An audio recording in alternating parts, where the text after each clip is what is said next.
Sejam bem-vindos à sessão de encerramento e de apresentação de resultados do projeto Renova SI, Industrialização do setor agroalimentar, Sustentabilidade e Inovação.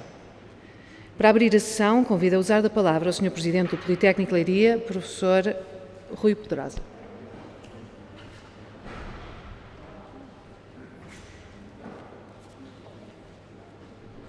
Vou ser muito breve. Muito bom dia a todos. Bem-vindos ao Politécnico de Leiria, à nossa Biblioteca José Saramago, que este ano também se associou ao centenário das comemorações de José Saramago. Cumprimento naturalmente a Sra. Secretária de Estado da Valorização do Interior, Professora Isabel Ferreira, cumprimentando pela disponibilidade de estar aqui hoje conosco. Sei bem que este tema da coesão territorial, da relação transfronteiriça, mas também da valorização do setor agroalimentar, tem um particular carinho, não só pelas funções que exerce hoje, mas também enquanto professora do ensino superior, onde esta área da inovação alimentar, da investigação, tem sido uma referência a nível nacional e internacional, e eu estava a tentar conter-me, mas não vou ser capaz, ainda por cima enquanto bioquímica, e portanto cumprimentá-la também nessa condição. Muito obrigado por estar aqui presente. Cumprimento a doutora Catarina Louro, que representa aqui o Sr. Presidente da Câmara Municipal de Leiria, agradecer a sua presença. A relação do Politécnico de Leiria com o município, eu diria que é a múltiplos níveis, desde logo naturalmente nas dimensões da formação, mas estamos juntos nesta área da inovação, em muitos projetos de responsabilidade e de intervenção na própria sociedade. Tem sido sistemático, mas em particular também se notou e foi relevante, muito importante nas respostas que tivemos nos últimos 2 anos, neste contexto pandémico em que vivemos e ainda agora também no contexto que vivemos atualmente, eu diria que dramático, na Europa, na Ucrânia, também a mobilização que o próprio município fez e também aqui o próprio Politécnico de Leiria, toda a sua comunidade se associaram.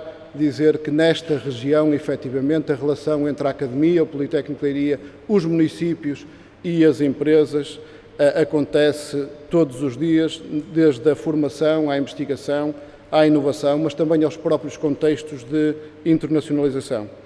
Cumprimento a doutora Teresa Jorge, que representa aqui a Comissão de Coordenação da Região Centro. Obrigado pela sua presença. De facto, é muito importante que estes projetos, estas iniciativas inovadoras e que acrescentam valor e coesão ao território, e nunca é demais lembrar algo que tentarei transmitir aqui brevemente. Estes fundos e estas iniciativas também servem e são fundamentais para acelerar a convergência dos territórios. Nós estamos numa região centro que estes investimentos são fundamentais para acelerar esta convergência, nesta ideia de coesão e, portanto, a CCDR tem sido um parceiro fundamental, onde encontramos os próprios instrumentos e as pessoas que nos apoiam a desenvolver estes projetos e representam também o próprio POCTEP, aqui do ponto de vista descentralizado na região centro e, portanto, muito obrigado pela presença. Cumprimento o Presidente da Associação Empresarial de Leiria, o Engenheiro António Poças. Muito obrigado pela presença. De facto, estes projetos ligam muito às empresas. A NERLEI é uma associação do distrito e multissetorial e, portanto, também tem muitos associados do setor agroalimentar e esta inovação é particularmente importante. Temos muitas empresas na região que são referência e têm produtos inovadores e altamente exportadoras, e inclusive dentro da própria Associação Empresarial temos um grupo de trabalho dedicado a esta área mais da produção alimentar e da própria agroindústria e, portanto, obrigado pela presença. Cumprimento a Sra. Presidente da Startup Leiria, a professora Eduarda Fernandes, professora do Politécnico de Leiria, e que também, do lado do Politécnico, também liderou este projeto. Cumprimento a Presidente da CISO, que vejo aqui, vice-presidentes, pró-presidentes, diretores das escolas, subdiretores, Parceiros que nos visitam deste projeto, professores, estudantes, técnicos e investigadores. Sintam-se todos cumprimentados. 2 ou 3 palavras breves sobre este projeto. A primeira, dizer que este é um projeto muito importante porque liga a academia, e mais do que uma instituição de ensino superior em Portugal, liga uma incubadora e aceleradora de empresas, a própria Startup Leiria, liga associações de desenvolvimento regional e liga, sobretudo, empresas na área da inovação alimentar, num tema que é particularmente caro, nomeadamente a própria economia circular no setor agroalimentar. Foram muitos os resultados, não falarei disso porque serão apresentados futuramente, mas a nota que gostava de dar tem que ver com uma coisa simples sobre este investimento no conhecimento, o investimento na formação superior, o investimento na inovação, o investimento nestas relações entre países e em valores dentro da própria Europa. E gostava de dar esta nota neste momento. O que está a acontecer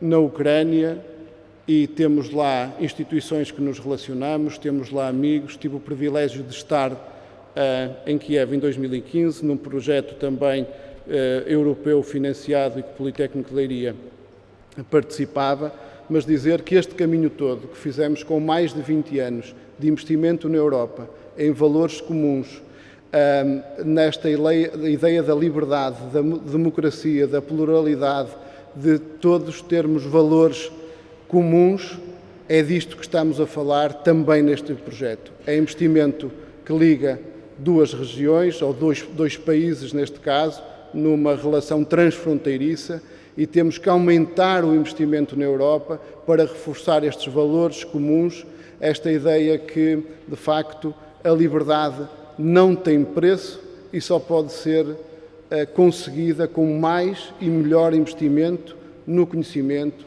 no ensino superior, na inovação, na relação com as empresas e com o território, e só assim estaremos mais fortes e que no futuro estaremos mais longe deste tipo de situações. Portanto, agradeço a presença de todos, desejo uma boa sessão. O Politécnico está orgulhoso na liderança deste projeto e o impacto que está a ter no território, direto, em empresas, no nosso país, mas também além fronteiras. Muito obrigado a todos.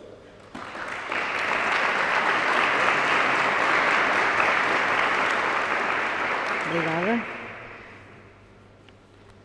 Chamo agora para usar da palavra a doutora Teresa Jorge, da Comissão de Coordenação e Desenvolvimento Regional do Centro. Obrigada.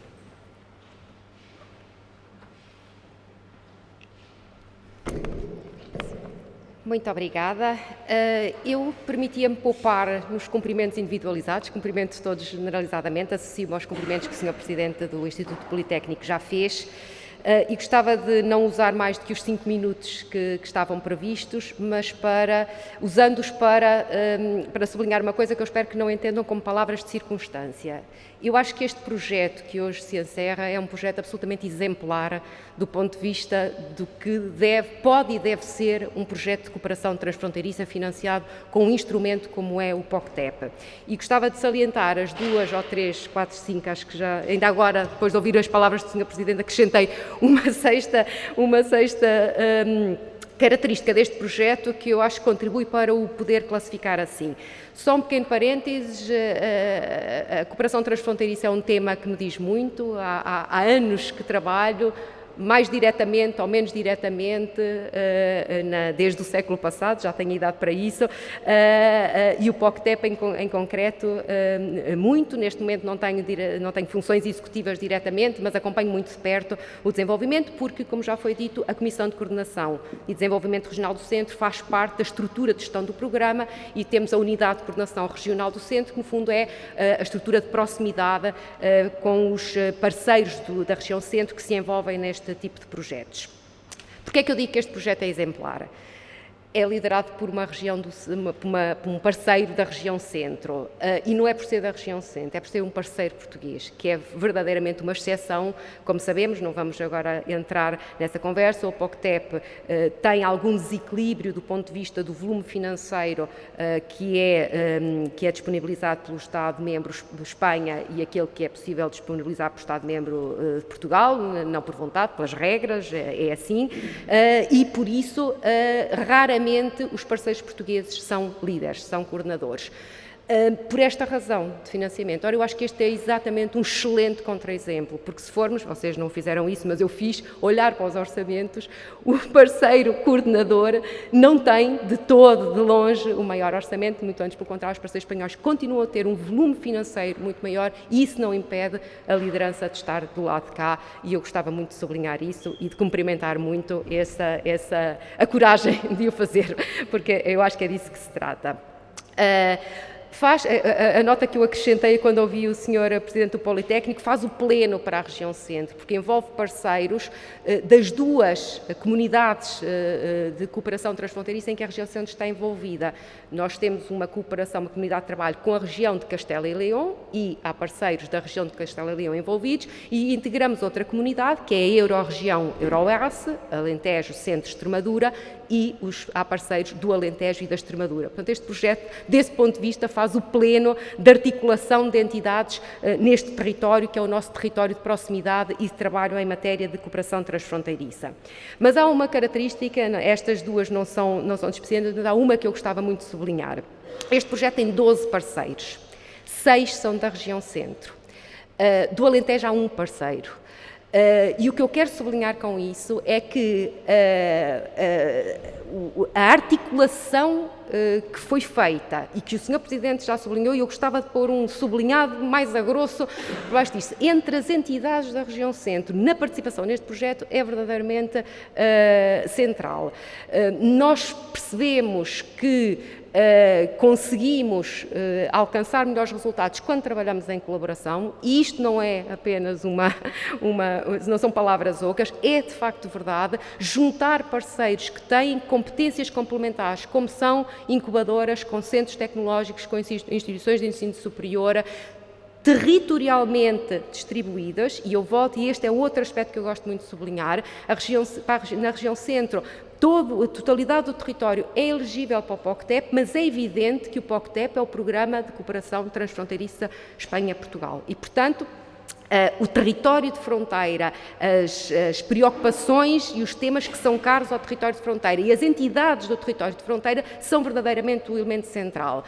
E este projeto é exemplar também desse ponto de vista, porque põe a trabalhar as entidades que estão mais no litoral, nas chamadas áreas mais dinâmicas do território, a Startup Leiria, o Politécnico de Leiria, a incubadora Open da Marinha Grande, com entidades do ecossistema de Castelo Branco, deixem-me dizer assim, do Politécnico de Castelo Branco, o CATA e a Inove Cluster, que é o cluster do setor agroalimentar, para, juntando estas competências várias territorialmente distribuídas, trabalhar com os parceiros do Alentejo e de Espanha. E por isso eu percebo que eu olhei para a sua expressão enquanto coordenadora do projeto, quando eu me referi aos orçamentos, é verdade que os orçamentos são muito pequenos, mas o conjunto do orçamento dos 6 projetos do centro totaliza um bocadinho mais do que o do parceiro único do Alentejo. E eu acho que isso é uma característica que merece ser sublinhada, porque a cooperação é isso mesmo, é trabalhar em colaboração, é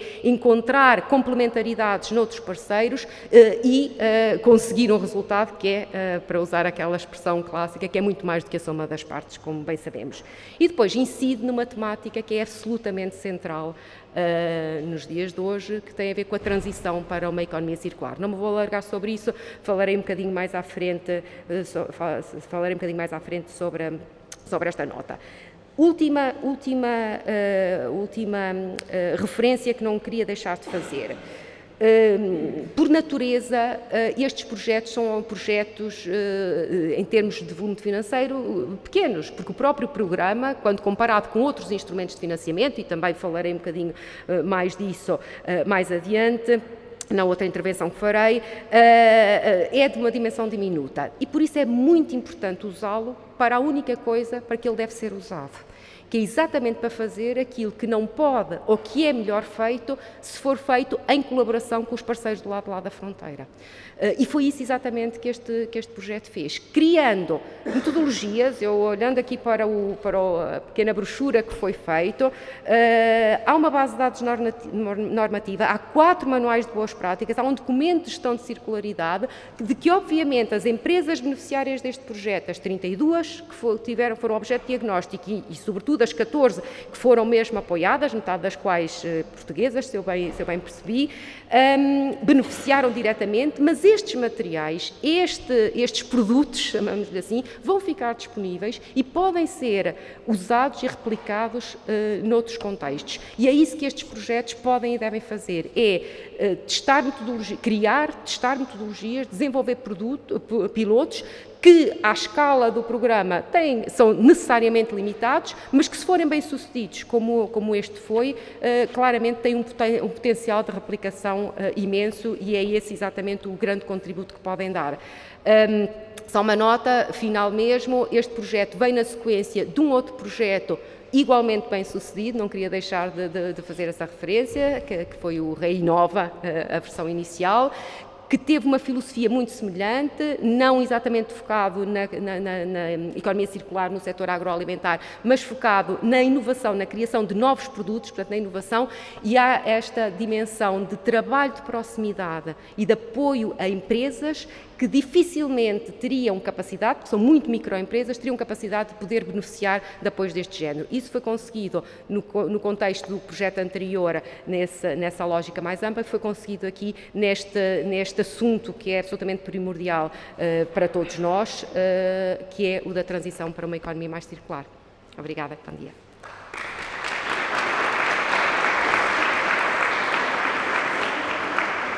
Obrigada. Convido agora a intervir nesta sessão a Sra. Vereadora da Câmara Municipal de Leiria, a Doutora Catarina Louro.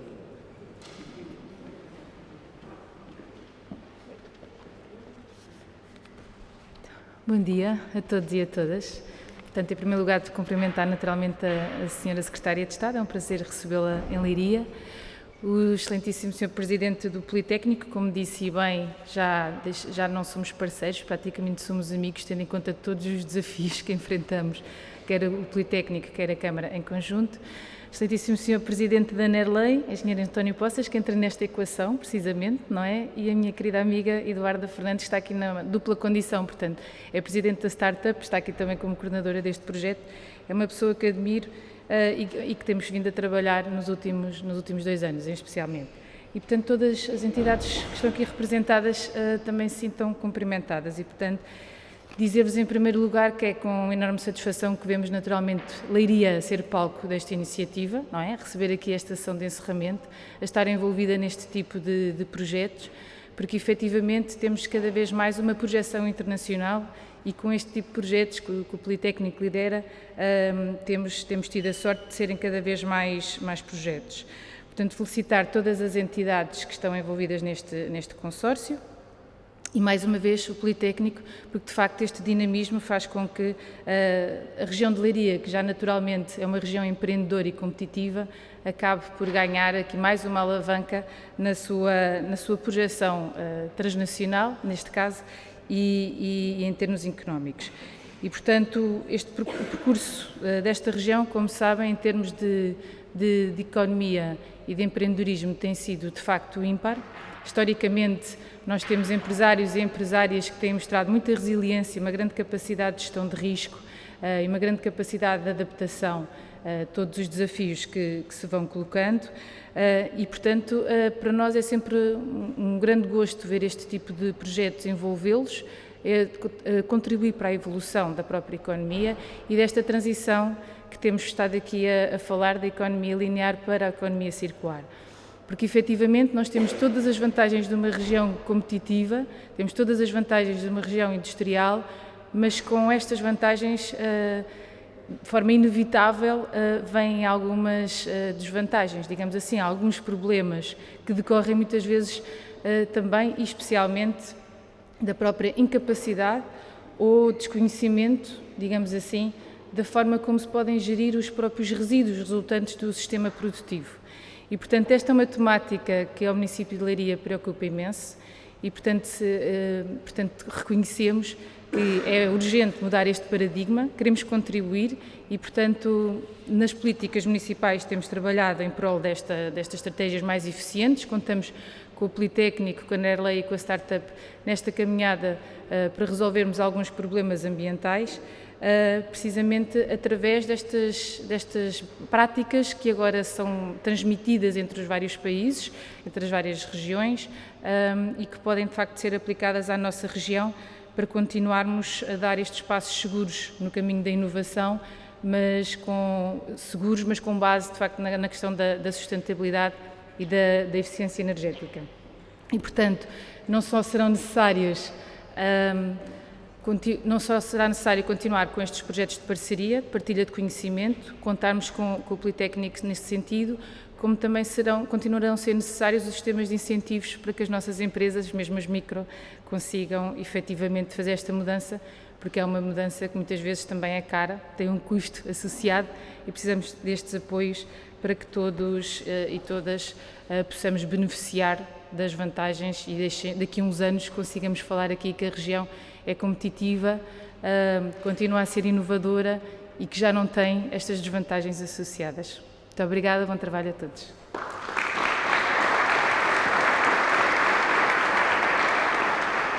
Obrigada, doutora Catarina. Para a apresentação dos resultados do projeto, teremos a representante do consórcio Renova SI, a professora investigadora do Politécnico de Leiria, a professora doutora Eduarda Fernandes.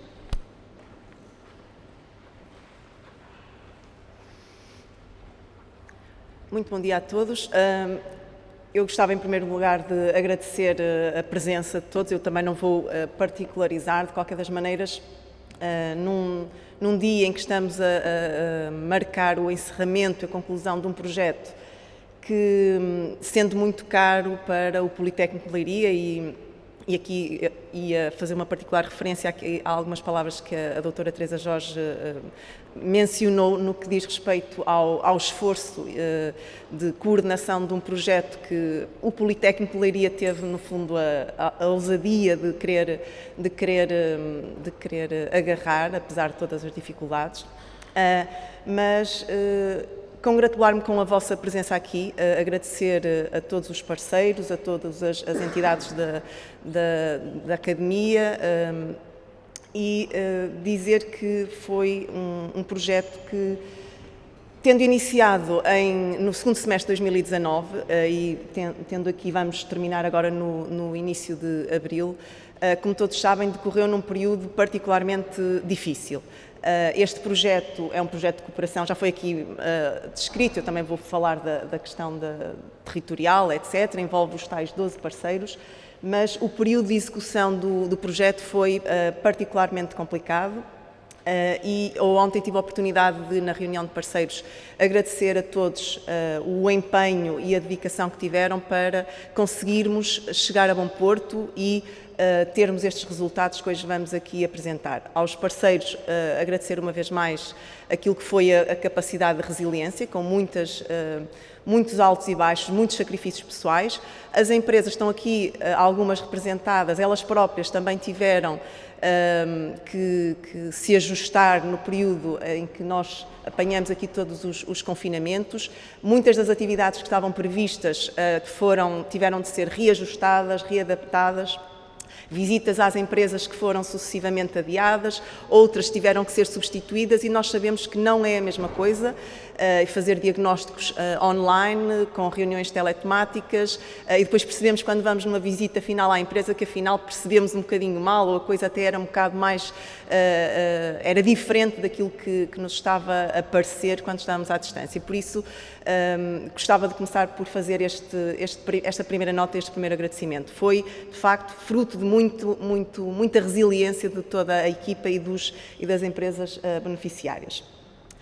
Já aqui foi dito, de facto, é um projeto POCTEP que tem por objetivo desenvolver este modelo de cooperação internacional para apoiar micro e PMEs na adaptação dos seus processos à luz dos princípios de economia circular. Ou seja, o objetivo era aqui implementar, ajudar, estimular o aparecimento de projetos inovadores para adaptar processos de produção aos princípios de economia circular. A economia circular, eu penso que a doutora Teresa Jorge daqui a nada há de fazer também referência a esta temática na sua apresentação.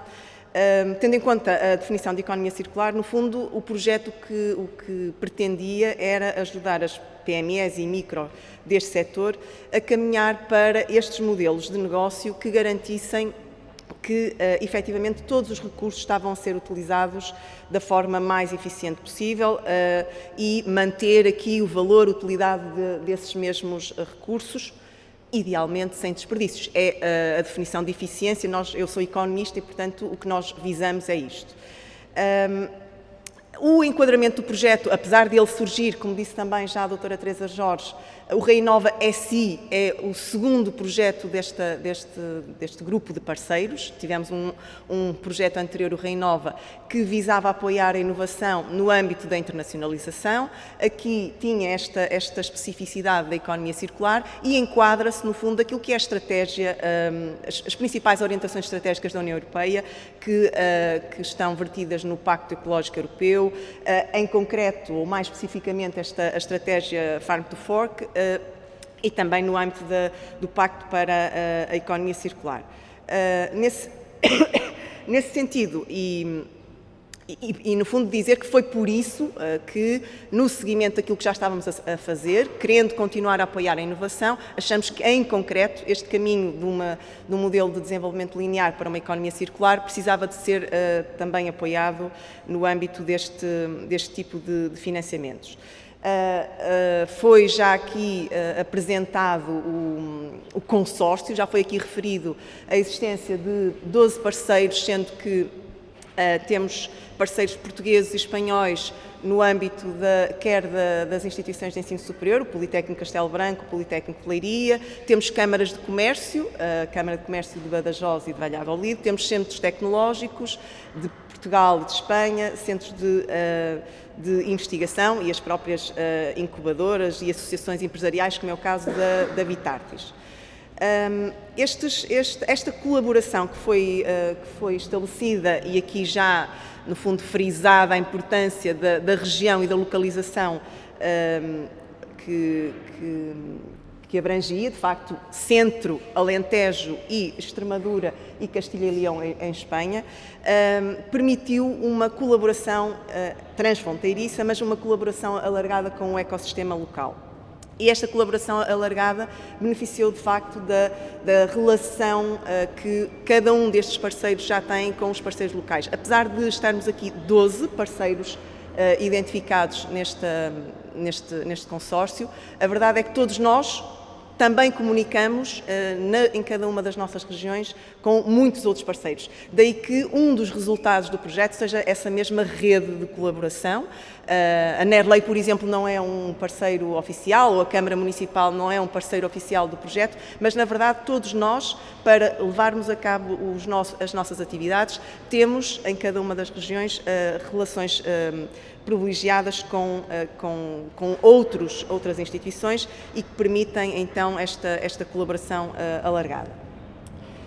No âmbito do projeto, quando ele foi iniciado, foi identificado, foi mapeado as competências de cada um destes parceiros para definir este modelo colaborativo, no sentido de identificar eventuais necessidades até de alargar a rede, de subcontratar-nos serviços, etc. Mas foi com agrado que, no âmbito desse mapeamento, verificamos que possuíamos as competências que considerávamos essenciais para levar a cabo aquele nosso objetivo e cumprir este apoio de inovação o apoio na inovação à circularidade neste setor.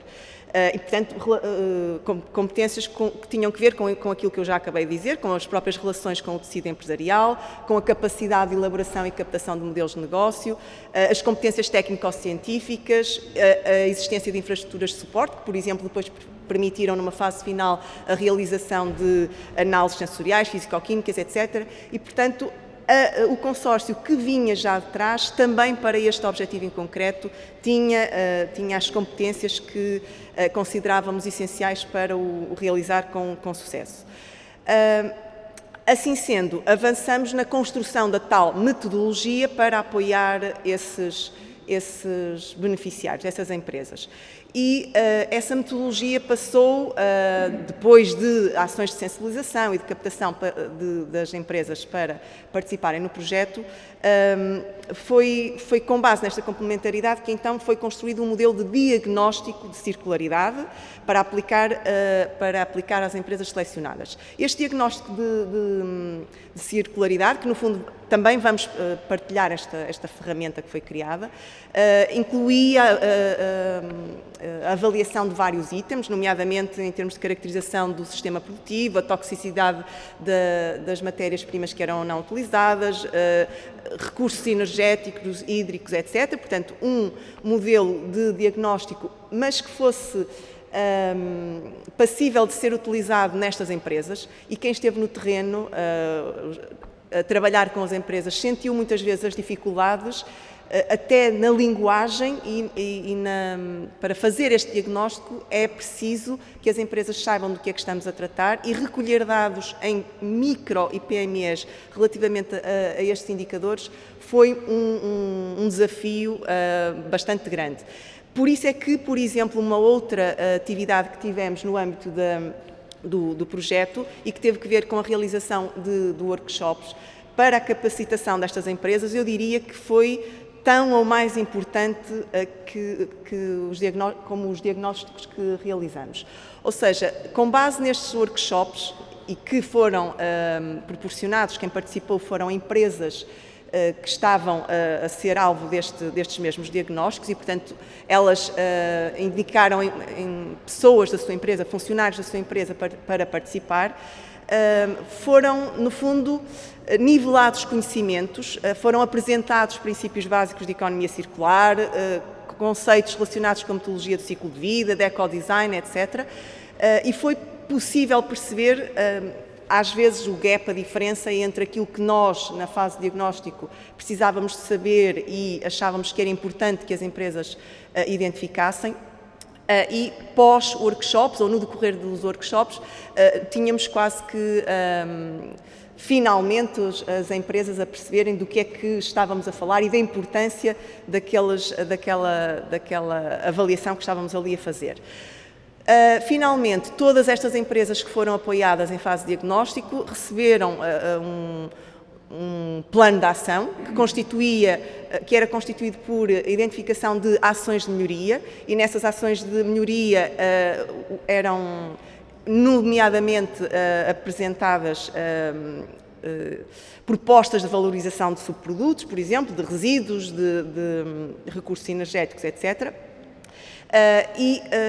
Isso constituiu uma primeira parte do trabalho com as empresas que selecionamos. Eu não fiz referência ainda à forma como foi selecionada, ou como foram selecionadas as tais 32 empresas que já aqui foram referidas, que acabaram por trabalhar connosco durante este período. Na verdade, nós tivemos, e está no flyer, 16 diagnósticos de empresas portuguesas, 16 diagnósticos de empresas espanholas. Ainda assim, nós iniciamos o processo, ou acabamos por, efetivamente, em Portugal, trabalhar com 18 empresas, porque no decorrer da fase de diagnóstico em Portugal, nós tivemos 2 empresas que foram iniciadas e que, entretanto, por problemas das próprias empresas, acabaram por ter de desistir. Ainda que nós, em fase de seleção, tivéssemos aplicado uma grelha e critérios de seleção que tinham que ver com a avaliação da situação inicial da empresa, qual era o nível de conhecimentos que a empresa tinha acerca da temática da economia circular, quais eram já as suas competências e que tipo de recursos é que tinham depois disponíveis para poderem aplicar aquilo que fosse identificado em termos de diagnósticos, no fundo o potencial da empresa e as expectativas que elas tinham, porque precisávamos ter aqui um balanço entre aquilo que nós poderíamos dar com o projeto e aquilo que eram as expectativas da empresa. Dito isto, fizemos a tal seleção das 32, as 16 que se converteram em 18 em Portugal foram, eu vou passá-las rapidamente porque não vou vou poder aqui elencá-las todas, elas estão disponíveis no nosso site do projeto. Mas que, e o passarmos aqui a identificação destas empresas, é no sentido de mostrar que o leque era variado, desde azeite, a licores, a compotas, a produção de frutas, eram todas do setor agroalimentar, como é evidente, era variado. A mesma coisa em Espanha, neste caso as 16 empresas também incluíam desde produção de mel, outra vez, azeite, coalho, aqui o aloe vera da DESA São Salvador. Depois de fazermos então este trabalho com estas 32 empresas,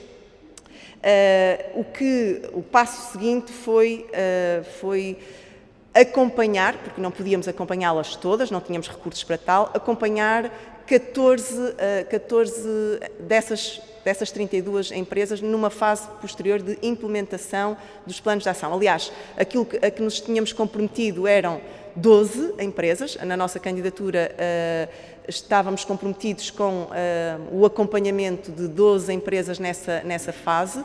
O consórcio, e bem, nós pusemos todos os nossos recursos e fizemos todos os nossos cálculos e percebemos que gostávamos de apoiar e havia empresas que tinham interesse para o ter. Conseguimos acompanhar não 12, mas sim 14 empresas e fizemos então esse acompanhamento da implementação dos planos de ação em 7 empresas em Portugal e 7 empresas em Espanha. Das 7 empresas selecionadas, aqui tenho aqui 4, por exemplo, esta primeira de Castelo Branco, eu teria colegas do Inove Cluster que saberiam explicar muito melhor o que estava a ser proposto, mas enfim, quase todas as empresas, o foco era na valorização de subprodutos, como utilizar resíduos, subprodutos e transformá-los em novos produtos, valorizar aquilo que já tinham. No caso da JDR, desculpa, não é da JDR, da 7CBA Fruit de Castelo Branco, que já eles produzem sumos de fruta natural, portanto, eles já são um exemplo de economia circular, isto é, eles já usam fruta que de outra maneira não seria consumida para produzir sumos, que são maravilhosos, foi pena eles não estarem aqui e não trazerem o seu produto, mas estavam preocupados ainda com o que fazer daquilo que espremiam, ainda há ali qualquer coisa que sobra, há ali uns caroços, há ali uns resíduos e que isto pode ter potencial para. E o nosso trabalho enquanto parceria, usando então os recursos do consórcio, os nossos laboratórios, centros tecnológicos, foi fazer este tipo de análises, realizar análises para testar a capacidade de aproveitamento destes mesmos produtos. Quando partimos para isto, as hipóteses são sempre muitas, é farinha, é isto, aquilo. Há umas barras de cereais que ontem a Susana dizia, não são barras de cereais com fruta, é de fruta com cereais, acho que era assim uma coisa qualquer, mas que agora estamos na fase das gomas, não é? Que ainda em fase de prototipagem pode vir a ser uma utilização possível. Este é só, porque é a primeira empresa que me aparece aqui, é só um dos exemplos daquilo que o consórcio conseguiu fazer, tendo em conta os tais recursos que eu dizia, em termos físicos e de competências técnico-científicas. Portanto, eu tenho aqui 4, disse que apoiamos 7 empresas em Portugal, as outras têm direito a fotografias só para não é que eu perceba nada, eu tenho aqui na audiência ainda por cima pessoas da área da biologia, etc. Portanto, eu não vou tentar não entrar muito nos detalhes daquilo que foi feito. De qualquer das maneiras, por exemplo, aqui a Frutóbidos, que está representada também hoje, tinha esta necessidade ou esta tentativa de perceber de que forma é que podia aproveitar estas borras finas que surgiam aqui no âmbito do processo produtivo, tinham ainda um problema em termos de desclassificação do bagaço de ginja enquanto resíduo perigoso, e isto, por exemplo, esta era uma nota que as empresas gostavam que deixassem e nós vamos tentar deixá-la no relatório e que tem que ver com a questão regulamentar, há bocado a outro propósito estamos a falar nisso, e que diz respeito a isto. de facto, mesmo tecnicamente, ou indo ao laboratório, nós percebemos que alguns dos resíduos têm potencial para serem aproveitados, para serem utilizados noutros produtos, mas depois há uma questão de legislação, há uma questão regulamentar que impede, porque aquele resíduo está classificado como, porque tem aqui um teor de álcool, está classificado como perigoso, e este processo de desclassificação do resíduo é algo moroso e que neste momento, por exemplo, é impeditivo de fazer esse mesmo aproveitamento. Portanto, no caso da Frutóvidos, a JDR também aqui presente, que tinha aqui como objetivo ou como necessidade de aproveitar subprodutos que resultavam da sua atividade, das peras e das maçãs, e aquilo e neste caso até foi internamente, aqui com os centros de investigação do Politécnico de Leiria, aquilo que está a ser feito são testes para avaliar aquilo que são as características destes subprodutos e de que forma é que eles podem ser utilizados num novo processo. E há bocadinho estávamos a falar de vermicompostagem. Eu não percebo nada do assunto, mas entretanto já percebi que de facto são umas minhoquinhas que estão a comer aqueles resíduos das peras e das maçãs, e depois do resultado das minhoquinhas, aquele composto, pelos vistos, tem umas características que, segundo saiu no relatório, são fantásticas, e provavelmente vamos poder ter aqui um novo produto, que era também isto que nós queríamos, era valorizar algo que até ao momento para esta empresa era um desperdício, era um recurso. A mesma coisa agora era a última de Portugal, esta empresa do Alentejo, com a Gama de Matos, que tinha aqui a necessidade de valorizar também subprodutos de ginja, e neste caso a ideia ou as tentativas foram no aproveitamento de outra forma, na utilização para a produção de bolachas, enfim. E agora, porque estão também aqui os nossos colegas espanhóis, não podia deixar de dar alguns exemplos de Espanha. Das 7 empresas apoiadas, a ideia, a lógica, as necessidades são em tudo semelhantes, como não podia deixar de ser. Das 7, por exemplo, aparece-me aqui em primeiro lugar a empresa Come Frutos del Bosque, que tinha também esta necessidade de aproveitar resíduos decorrentes do processo produtivo, e esta empresa trabalha com frutos vermelhos e frutos da região. E nestas análises que foram feitas, nestas atividades que foram feitas no âmbito do projeto, para tentar perceber que tipo de aproveitamento é que podia ser feito Eles já fazem compotas com aquilo que é estragado, portanto, eles já faziam, mas depois ainda há umas peles de umas coisas e uns caroços, uma vez mais, tudo, a eficiência a funcionar ao máximo. E, neste caso, desta empresa em particular, dos vários testes que foram feitos, há já umas, como eles chamam os espanhóis, umas gominolas, não é? Que ainda estamos ali na fase do sabor, da textura, etc., para terem aceitabilidade no mercado, mas que têm, por exemplo, características em termos de valorização. Os miúdos não é uma, desculpem-me a expressão, uma porcaria que lhes vamos dar, eles ainda por cima são umas boas gomas e, portanto, é um alimento interessante e que tem características interessantes para serem vendidos às nossas crianças. Pronto, e temos várias outras empresas de Espanha que foram apoiadas. Aqui, no caso da Caporal Enzinos, com diferentes testes para valorização de resíduos. Aqui entra em componentes mais técnicas que eu vou passar. A Pambiótica também, uma outra empresa apoiada em Espanha e que tinha... Lá está, uma vez mais, nós vamos ao ponto de termos empresas que querem aproveitar os gravetos, aqueles raminhos que sobram daquelas plantas com que eles trabalham. São restos do produto final. E o trabalho que foi feito foi perceber de que forma é que pode ser valorizado, se as flores vão ser para chás, se vamos ter pellets para produção energética, etc. E, portanto, estes testes foram também feitos. E, por último, é a última empresa que eu tenho aqui em termos de exemplo de Espanha, a nossa Reina Quilama, que tinha produção de mel e que no processo de limpeza das suas colmeias tinha lá uns resíduos e queria perceber como é que podia aproveitar.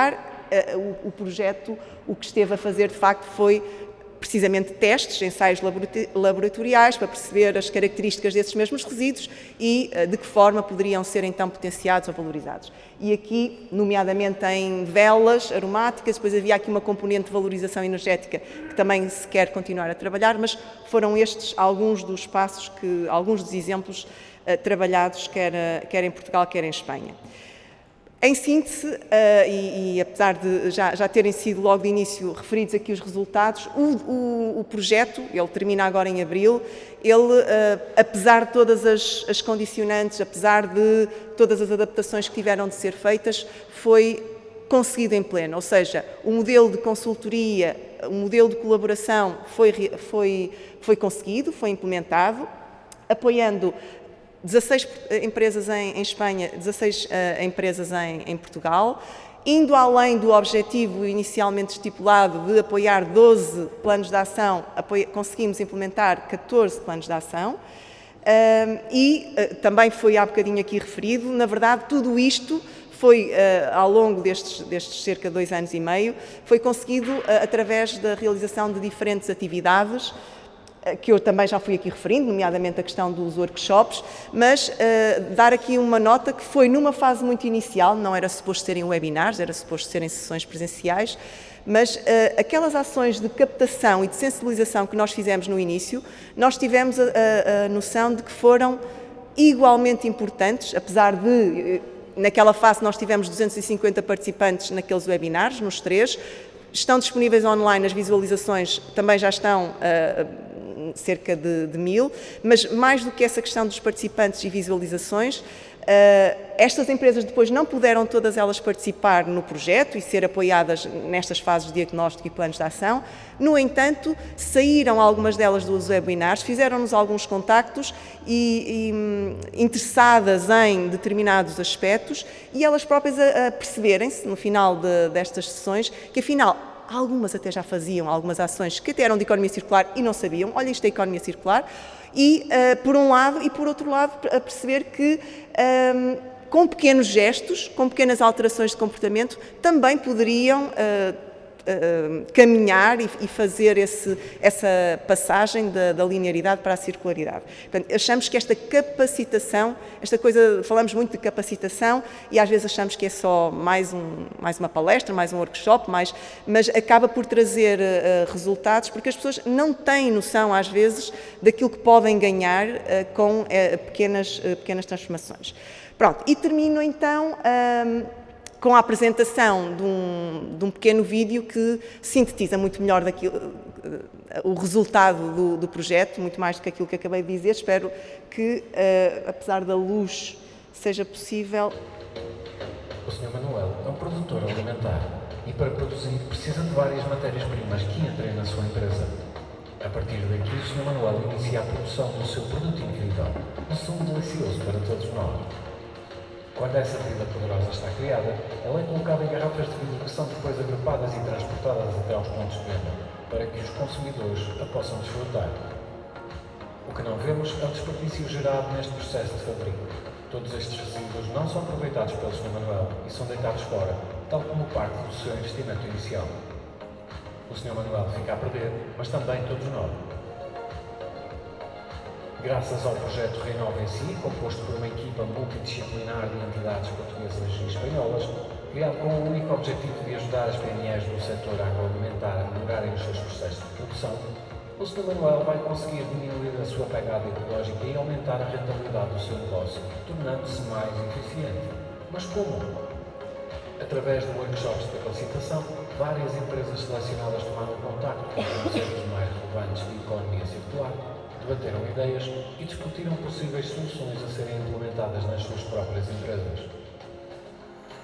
Seguindo-se de forma individualizada cada uma delas, realizaram-se diagnósticos de circularidade aos processos destas empresas com o propósito de identificar as boas práticas já em vigor e aquelas que poderiam ser melhoradas. Para as práticas que poderiam ser melhoradas, a equipa Renova desenhou e priorizou um plano de ação juntamente com as empresas e produtores como o Sr. Manuel, acompanhando a sua implementação.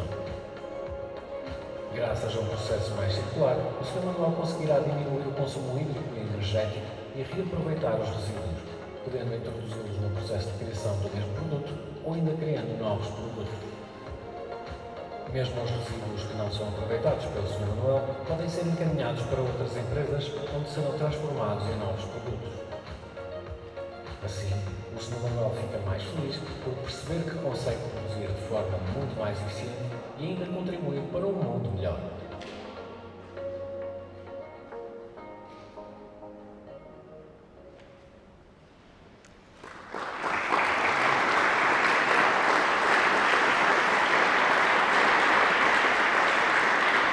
Obrigada.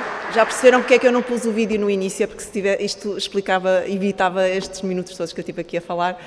Agradeço a todos uma vez mais a vossa presença. Queria aproveitar um bocadinho, não disse no início, agradecer ao engenheiro Alfredo Sandin, que vai aqui trazer-nos um exemplo de uma empresa que já incorporou toda esta filosofia e agradecer-lhe então a disponibilidade para vir aqui inspirar as nossas empresas. Muito obrigada.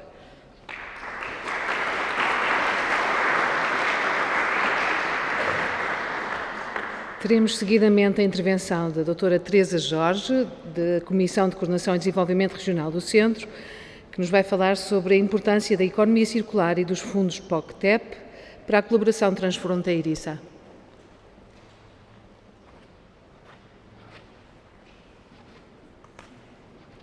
Não sei se vou precisar aqui de ajuda. Eu não consigo ver o cursor, peço desculpa. Não consegue ver? Não. Está o PowerPoint. Dá-me licença.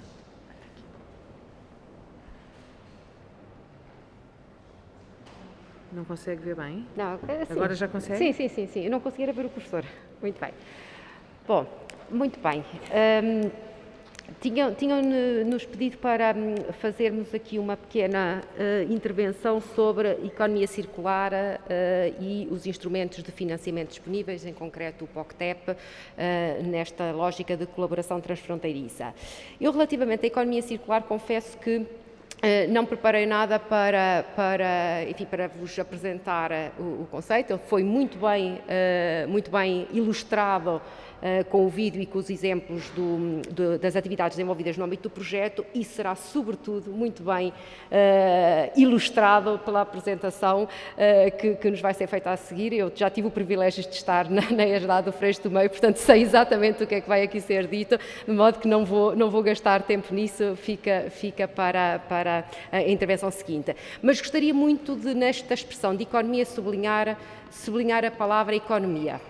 Não porque seja economista, por acaso sou, mas não é por isso. É que eu acho que, finalmente, nós conseguimos trazer este importante conceito para o espaço certo. Isto deixou de ser, e já não é possível ser encarado por nenhum de nós como uma preocupação com o ambiente. Isto passou a ser algo central na forma como nós, enquanto sociedade, nos organizamos, como nós produzimos, como nós todos consumimos, como nós descartamos em fim de vida, e, portanto, estamos aqui perante uma verdadeira revolução, no sentido de uma alteração de paradigma de como fazer, da lógica linear para a lógica circular, que já foi aqui referida. O que eu tinha aqui selecionado para enfim, dar algumas notas, também já foi referido na intervenção anterior a lógica, a abordagem multinível que uma tal alteração de paradigma vai requerer e, portanto, no contexto em que nós em Portugal nos encontramos, claramente o contexto europeu e o European Green Deal, que todos já conhecemos, já ouvimos falar e que, no fundo, reúne todas as diferentes estratégias que contribuem para esta transição verde, como também é chamada. No plano nacional foi elaborado o plano de ação chamado PAEC, Plano de Ação para a Economia Circular, e já refiro alguma coisa sobre isso a seguir. No centro, portanto, ao nível regional, temos uma agenda regional de economia circular e era sobre isso que gostava também de vos falar, e precisamos de chegar ao nível local e, se calhar, eu acho que falta aqui um degrau, que é o nível individual, porque isto, de facto, passa por uma forma de estar nas nossas vidas individualmente que tem, de facto, de ser diferente. Como eu dizia, e centramos agora em Portugal, Portugal foi um dos primeiros países a adotar um plano de ação nacional. E eu gosto de sublinhar, a palavra, já viram, gosto de sublinhar a expressão plano de ação. Isto não é uma estratégia. E isto não é só uma brincadeira de palavras. É que este plano de ação é, de facto, um conjunto de ações que têm um plano, um cronograma, intervenientes, entidades envolvidas para gerar resultados. Claro que tem por trás uma estratégia, obviamente, e a estratégia tem o horizonte de 2050 e está baseada em todas as estratégias da neutralidade carbónica, por aí fora, que o país também tem, da descarbonização por aí fora, mas é sobretudo um plano de ação. E a outra coisa que eu acho muito importante neste plano de ação é que ele previu desde o início uma abordagem territorial. E, portanto, as comissões de coordenação foram convidadas, e os governos regionais das regiões autónomas, já agora, foram convidados alinhados naturalmente com o plano de ação, desenvolverem agendas regionais para a transição para a economia circular, justamente porque há especificidades territoriais que podem determinar prioridades, por exemplo, em termos dos setores que é mais importante atacar em primeiro lugar, para conseguirmos ter alguns resultados. E aqueles que é importante atacar em primeiro lugar, tanto são os que são mais pesados do ponto de vista dos resíduos ou dos gases com efeito de estufa, ou que seja, que produzem, ou aqueles que conseguem produzir alguns resultados mais rapidamente, porque nesta transição um elemento absolutamente essencial é o efeito de demonstração que se vai podendo ter com quem, e por isso é que, volto a dizer, o exemplo de quem já faz é a forma mais eficaz de comunicar. No contexto dos trabalhos que desenvolvemos na região centro, nós construímos uma chamada agenda regional. Fizemos isto, já vou aludir a isso mais à frente, aliás foi o caderno de encargos que recebemos, isto não era uma equipa dentro de um gabinete que fazia, é como qualquer processo de definição de estratégia e de prioridades, estratégias, um processo de construção coletiva, e foi isso que fizemos e chegámos à identificação de 5 eixos prioritários. Eu depois, se for caso disso, posso deixar disponibilizar a apresentação. Fica a indicação do microsite, como lhe chamamos, que nós construímos, onde tem o documento disponível, enfim, e muita mais informação. De qualquer maneira, nós identificámos estes 5 como áreas prioritárias de atuação para promovermos esta transição. Por um lado, a investigação científica e tecnológica de suporte. Claramente esta transição exige produção de conhecimento, exige novas soluções tecnológicas. Aliás, o exemplo que aqui acabámos de assistir ilustra-o também de forma cabal. Temos um eixo que tem a ver com compras circulares, e que procura atuar pelo lado do consumo, por isso eu há pouco dizia que isto é de facto uma alteração radical na forma como produzimos, mas também na forma como consumimos, e muito em concreto as compras públicas podem ter aqui um papel absolutamente fundamental. As compras públicas podem ser um instrumento muito estratégico para conseguir atingir algumas políticas, e introduzir princípios de circularidade na forma como se compra é absolutamente crítico. Nós lançámos uma iniciativa piloto na região centro, inspirado e com o apoio dos parceiros do governo holandês, que de facto têm uma experiência longa disso mesmo. Temos um eixo, como não podia deixar de ser, de educação, sensibilização, capacitação, é absolutamente fundamental, já que foi também aludido à dimensão importante, à importância desta dimensão.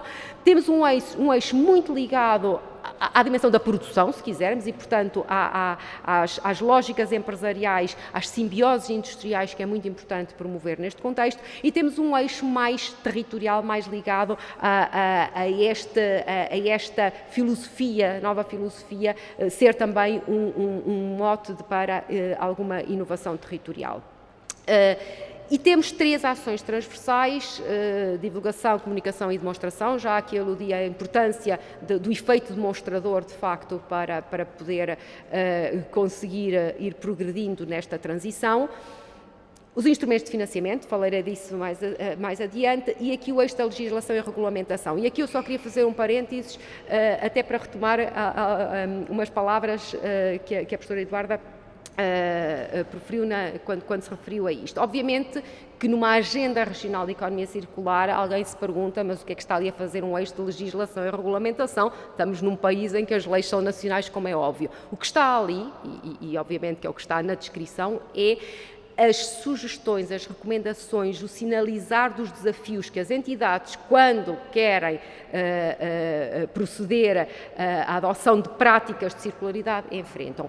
E aqui eu devo ressalvar, eu tenho toda a compreensão, como é óbvio, pela dimensão do obstáculo que a regulamentação inclui, mas é muito importante, de facto, acautelar, porque está em causa, em muitos casos, e então no setor agroalimentar, questões de saúde pública. Portanto, é fácil, em determinado momento, nós nos insurgirmos contra os obstáculos que a regulamentação, ela está ali para proteger a saúde pública e aí, e só para dar esta nota, mais uma vez as entidades de interface, chamo entidades de interface de forma genérica, centros tecnológicos, laboratórios, clusters, incubadoras, enfim, associações empresariais, são estas entidades que atuam em grande proximidade com as empresas, podem ter um papel fundamental, porque de facto os processos de desclassificação dos resíduos são morosos, são difíceis e podem ser feitos de forma coletiva, colaborativa. Aliás, esta dimensão do colaborativo na economia, na transição para a economia circular é absolutamente fundamental, desde logo porque isto pressupõe uma análise de ciclo de vida em que pressupõe que quem vai extrair as matérias-primas tenha a preocupação com o descarte em final de vida e, portanto, tenha que se articular com os atores, com os diferentes atores ao longo da cadeia. A nossa lógica é ter uma perspectiva de longo prazo, naturalmente. Isto não é uma transição que se faça de um momento para o outro, mas é muito também uma lógica de ter algumas ações de curto prazo para produzir os chamados, perdoem-me o estrangeirismo, os quick wins, as tais conquistas que podem ter um efeito de demonstração muito grande e que podem levar outros, que é o grande objetivo, a encetar este caminho desta transição. Nós fizemos, e há bocadinho já aludia isso, nós desenvolvemos esta agenda num contexto muito particular e este slide serve só para encaixar, digamos, isto nas lógicas de planeamento estratégico da região. Obviamente que nós temos uma estratégia de desenvolvimento regional que é global, há uma estratégia chamada Estratégia de Especialização Inteligente que é central nessa estratégia, pela simples razão, perdoem-me o simplismo, que nós queremos promover o desenvolvimento com uma economia baseada em conhecimento e na valorização do conhecimento e da inovação. Não queremos uma economia baseada nem em baixos salários, nem na dilapidação de recursos naturais, para dizer isto de forma rápida. Portanto, a estratégia de especialização inteligente é de facto central. E nós aproveitamos o modelo de governo, ou seja, os grupos de trabalho de muitos agentes regionais que já trabalhavam connosco nas plataformas de inovação que a nossa estratégia de expansão inteligente tem constituído desde 2015 e foi nesse contexto que fizemos um foco sobre a definição da agenda da transição para a economia circular e com a sua colaboração definimos então aquelas prioridades. A própria agenda é muito alinhada com esta transição, este boneco representa a revisão da estratégia que fizemos agora, as 4 plataformas mantêm-se, são as mesmas que vinham de trás, fizemos algum ajustamento nos domínios diferenciadores, mas sobretudo identificámos de forma muito clara os desafios globais, que são os da região, os do país, os da Europa, os do mundo, e que são as chamadas 3 transições, a verde, a digital e a social, e portanto como as prioridades regionais têm que ter como grande objetivo posicionar a região da melhor forma e ajudar a região a posicionar-se para promover estas transições que vão ser absolutamente incontornáveis e, portanto, vale a pena preparar-nos da melhor forma para elas. Para que é que desenvolvemos referenciais estratégicos? E eu queria aqui sublinhar muito que a nossa agenda de economia circular está absolutamente integrada, é uma peça, digamos, do puzzle que é a nossa agenda de desenvolvimento regional, para alinhar as decisões de investimento de todos os agentes, falando de economês, privados e públicos. E, por isso, os públicos beneficiam muito dos instrumentos que as políticas públicas põem ao seu dispor. E é aqui que eu queria fazer o salto para a outra dimensão, digamos, da apresentação que nos foi solicitada, que é a forma de usar, de facto, os instrumentos de financiamento. Eu resolvi trazer aqui este slide, não há a menor veleidade de que consigam ler o que ali está. De qualquer maneira, do lado esquerdo estamos a falar dos recursos do orçamento europeu, do quadro financeiro plurianual para o período de 21-27, onde temos a política de coesão, a política agrícola comum, a bola amarela e depois a outra que eu não sei se vocês veem como azul, como verde, enfim, a do lado direito, e depois os das outras políticas chamadas prioridades reforçadas, e do lado direito este bolo grande, que é a novidade deste período e que tem a ver com o plano de recuperação para a Europa, que todos conhecemos, com o mecanismo de recuperação e resiliência no centro disso mesmo, mas também o Fundo para a Transição Justa, por exemplo, que aliás está a ambos os lados. Traduzindo isto para Portugal, porque aquilo eram os volumes financeiros, em Portugal, e isto são números tirados da proposta de acordo de parceria que é pública, de novembro de 21, nós vamos ter um programa, um Portugal 2030, portanto um acordo de parceria que vai ascender a quase 23 mil milhões de euros. Temos um PRR, enfim, eu não vou repetir estes números porque estamos muito, já estamos muito cansados ou não de os ouvir repetidos desde logo na comunicação social e de ouvir referir a este grande volume de 52 mil milhões como enfim, a maior dotação alguma vez disponível, mas nem nota de rodapé era dito que no Portugal 2030 já não estava, aquele valor já estava deduzido das transferências para a cooperação territorial. E eu fui buscar esse valor, e é aquele balãozinho, identifica qual é o valor, a dotação da cooperação territorial europeia para este período, que são 138,8 milhões de euros. Ou seja, basta olhar para estes números para perceber que estamos a falar, de facto, de uma escala muito, muito pequena. E o Programa Operacional de Cooperação Transfronteiriça Espanha-Portugal, sendo o programa sendo o principal programa da cooperação territorial europeia, temos os outros da cooperação transnacional, o Sudoé e o Atlântico, para referir os dois a que a região centro acede, e depois temos o da vertente interregional, o Interreg Europe, que porventura muitos conhecem, sendo o que, obviamente, é o principal e tem a maior dotação, mas deixarei, imagino que a senhora Secretária de Estado vai fazer referência a isso, até porque foi uma grande defensora de um reforço de verbas para o programa que ele vai poder conhecer. À sua escala, e termino retomando algo que já disse naquela intervenção inicial, à sua escala pode e deve ter um papel para financiar a transição para a economia circular, justamente porque, por um lado, porque a estrutura do programa, com os objetivos de política que escolheu e com as prioridades que estão propostas, enfim, o programa ainda não está aprovado, teve recentemente um segundo momento de consulta pública, e será agora apresentada à Comissão Europeia para iniciar as negociações com a Comissão Europeia, mas, enfim, tem, obviamente, espaço para acolher projetos alinhados com a transição para uma economia circular. Não podia deixar de ser, pela centralidade que este assunto tem para todos nós, mas tem sobretudo que ser aproveitado, pode e deve ser aproveitado para as entidades desenvolverem, como dizia há bocadinho, aquilo que só pode ser ou pode ser melhor feito se for feito neste enquadramento.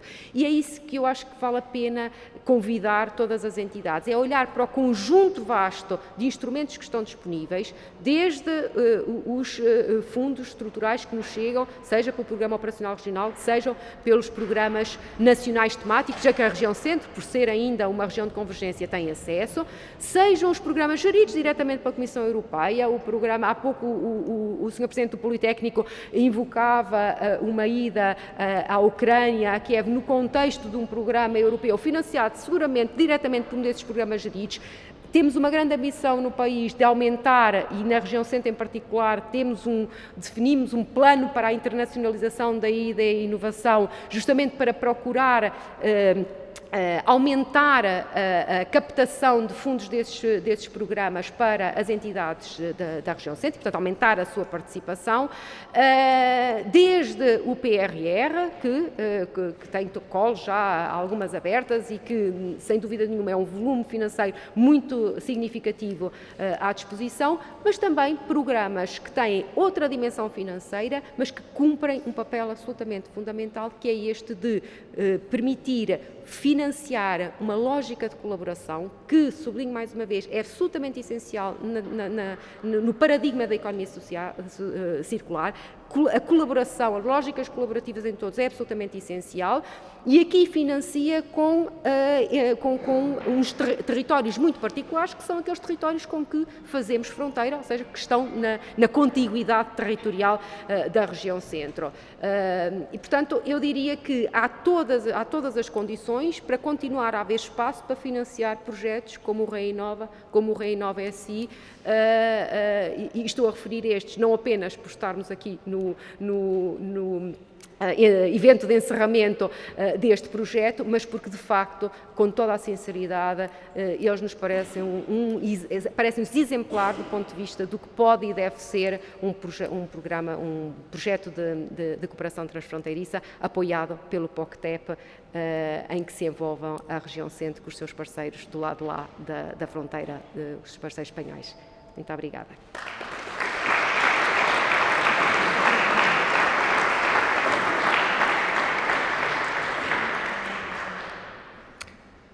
Sob a questão que agricultura e que agroindústria, ouviremos agora o Sr. Presidente da Direção da Cooperativa Herdade do Freixo do Meio, Engenheiro Alfredo Sendim. Obrigada. Então, muito bom dia a todos. Muito obrigada pelo convite. Queria também felicitar o projeto, não só pelo seu tema, mas também pela forma de ser concebido entre eu diria que uma nova realidade de fronteiras. Eu gostaria de começar por partilhar convosco que sou um adepto fervoroso daquilo que se concebe como a Confederação de Estados Ibéricos na Península Ibérica. Mas não é esse o nosso tema hoje.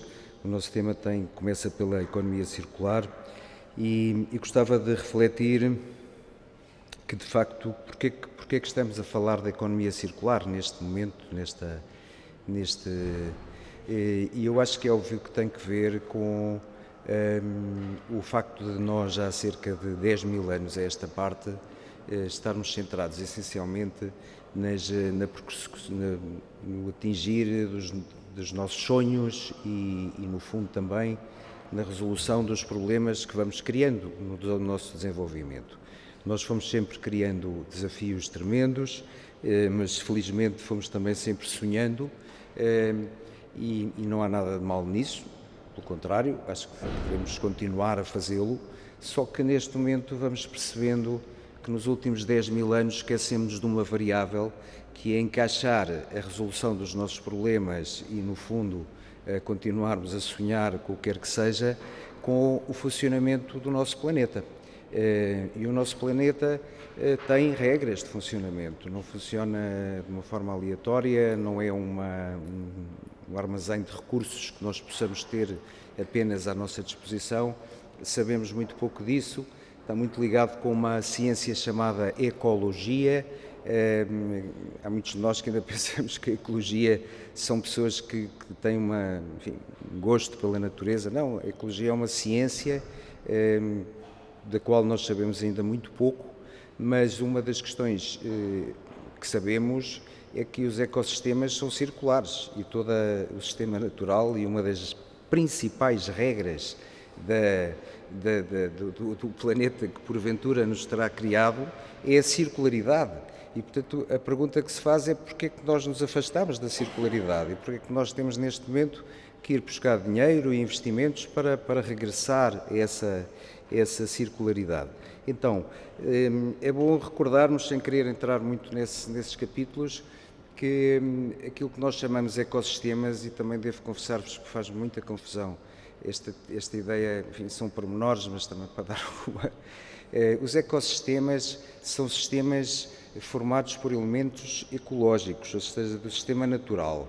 Os sistemas humanos são antropossistemas e, portanto, estamos a chamar agora ecossistemas a sistemas absolutamente humanos, faz-me, com toda a franqueza, alguma confusão em termos de capacidade de comunicação e se quisermos ter uma comunicação assertiva e se não quisermos ter este tipo de comunicação que temos assistido agora ultimamente com este episódio que nos marcou a todos e que nos está a marcar na atualidade. Então,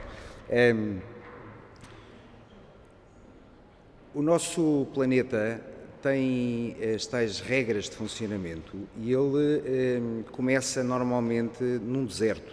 Se nós formos ao vulcão dos Capelinhos, percebemos isso com muita facilidade. O vulcão dos Capelinhos, há cerca de 70 anos, teve uma erupção e aquilo que lá ficou foi praticamente zero vida. Ficaram umas bactérias termófilas que depois se vão transformando paulatinamente através de essencialmente 3 fases numa coisa que nós gostamos muito, que chamamos ecossistemas clímax. Os ecossistemas clímax são florestas, são coisas em termos verdadeiramente daquela eficiência que eu considero acima de tudo, que é a eficiência energética, são sistemas absolutamente eficientes comparados com aquele primeiro estádio que se começa a formar muito incipiente. Já não falo na capacidade de produção deles, não é? Então é fácil nós percebermos que o vulcão dos Capelinhos, antes do vulcão ter erupcionado, tinha uma floresta clímax, quem já foi aos Açores percebe muito bem o que é isso, com um potencial produtivo, seja lá para o que for, e com uma eficiência na utilização da energia que chega a este planeta completamente diferente do estado em que ele ficou depois da erupção. Tudo isto é normal. Agora, o que é bom termos consciência é que nós humanos, quando chegamos a este planeta, não há muito tempo, há cerca de 200, 300 mil anos, nós encontramos, ao que parece, o planeta, na maioria, em clímax. E a realidade que temos hoje é oposta. Temos a maioria em deserto.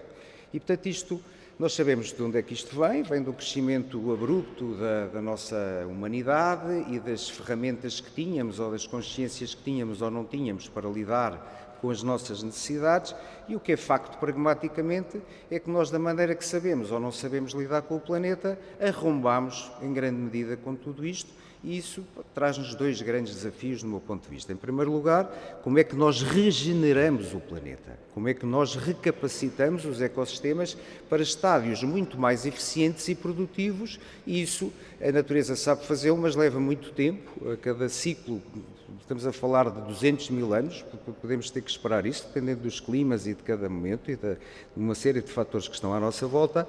Agora, é óbvio que nós temos esse desafio em paralelo com o desafio de não ter a tentação de matar 8 bilhões de pessoas, que são aquelas que habitam o nosso planeta e que são aquelas que, nesse crescimento, pressionaram os ecossistemas e que conseguiram este resultado. Então, como é que nós podemos sair disto? Bom, é bom termos a noção da realidade pragmática. 97% daquilo que nos alimenta hoje em dia vem de uma coisa chamada sistema natural. Ok? Nós só sintetizamos e com recursos do sistema natural, mas a dependência direta é de 97%, para que nós tenhamos uma ideia da realidade de que estamos a falar. Bom, isto pressupõe uma consciência de que nós, quando fazemos o que quer que seja, temos 3 tipos de consequências possíveis.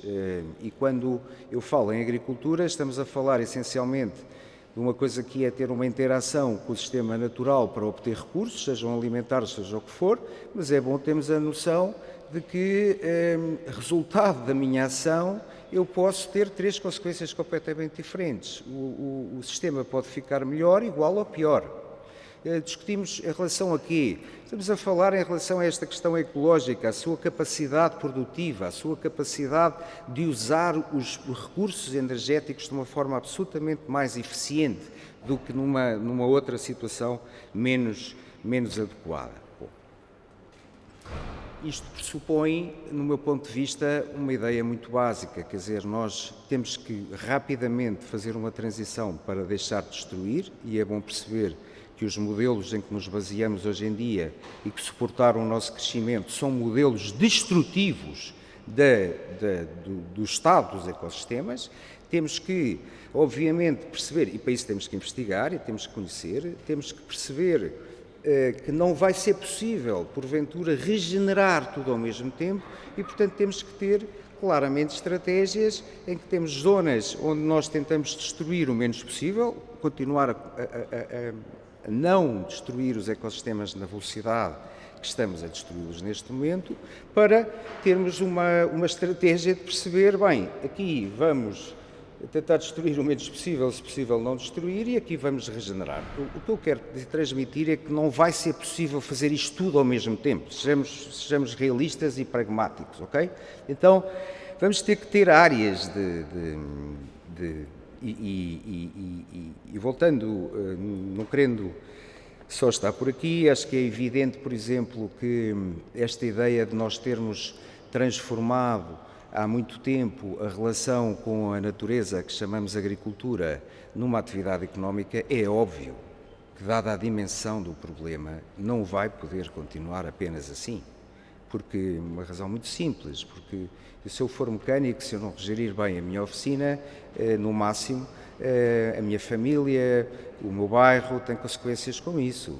Se eu não fizer bem a relação com o ecossistema, nós estamos a falar de gerações e gerações, estamos a falar de muitos seres e, portanto, esta questão, faço aqui uma chamada de atenção, no meu ponto de vista, vai ter que ser absolutamente revista e já não é apenas pelas questões socioeconómicas que puseram esta questão em cima da mesa durante muito tempo, é neste momento também por outras questões.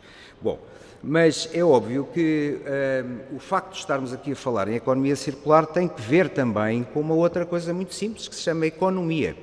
A nossa economia é uma economia absolutamente antropocentrada, criada por nós próprios, em relação às coisas que nós trocamos entre nós e que sabemos dar valor. Ponto. Então, e a fotossíntese, que é a coisa mais maravilhosa, porventura, que nós temos neste planeta, não tem valor? Não, com certeza que tem valor. Sem fotossíntese nós não vivíamos. Mas porquê é que nós ainda não conseguimos capturar esse valor e introduzi-lo na economia? Porque temos uma economia deficitária. E enquanto não resolvermos essa questão económica, podemos estar aqui, desculpem, a arranjar pensos para poder tornar as coisas mais circulares. Os empresários não têm nada de estúpidos, desculpem a expressão, são agentes económicos e todos eles são bons, senão não eram empresários. Portanto, aproveitam as condições que têm e a regulamentação que têm, já lá vamos à regulamentação. Agora, enquanto nós não mudarmos a nossa economia e não geocentrarmos a nossa economia, é bom termos noção que já temos ferramentas para fazer isso. Portugal é o primeiro país do mundo a incluir na lei do clima os limites de funcionamento do nosso planeta. Nós já sabemos como é que isto se vai fazer.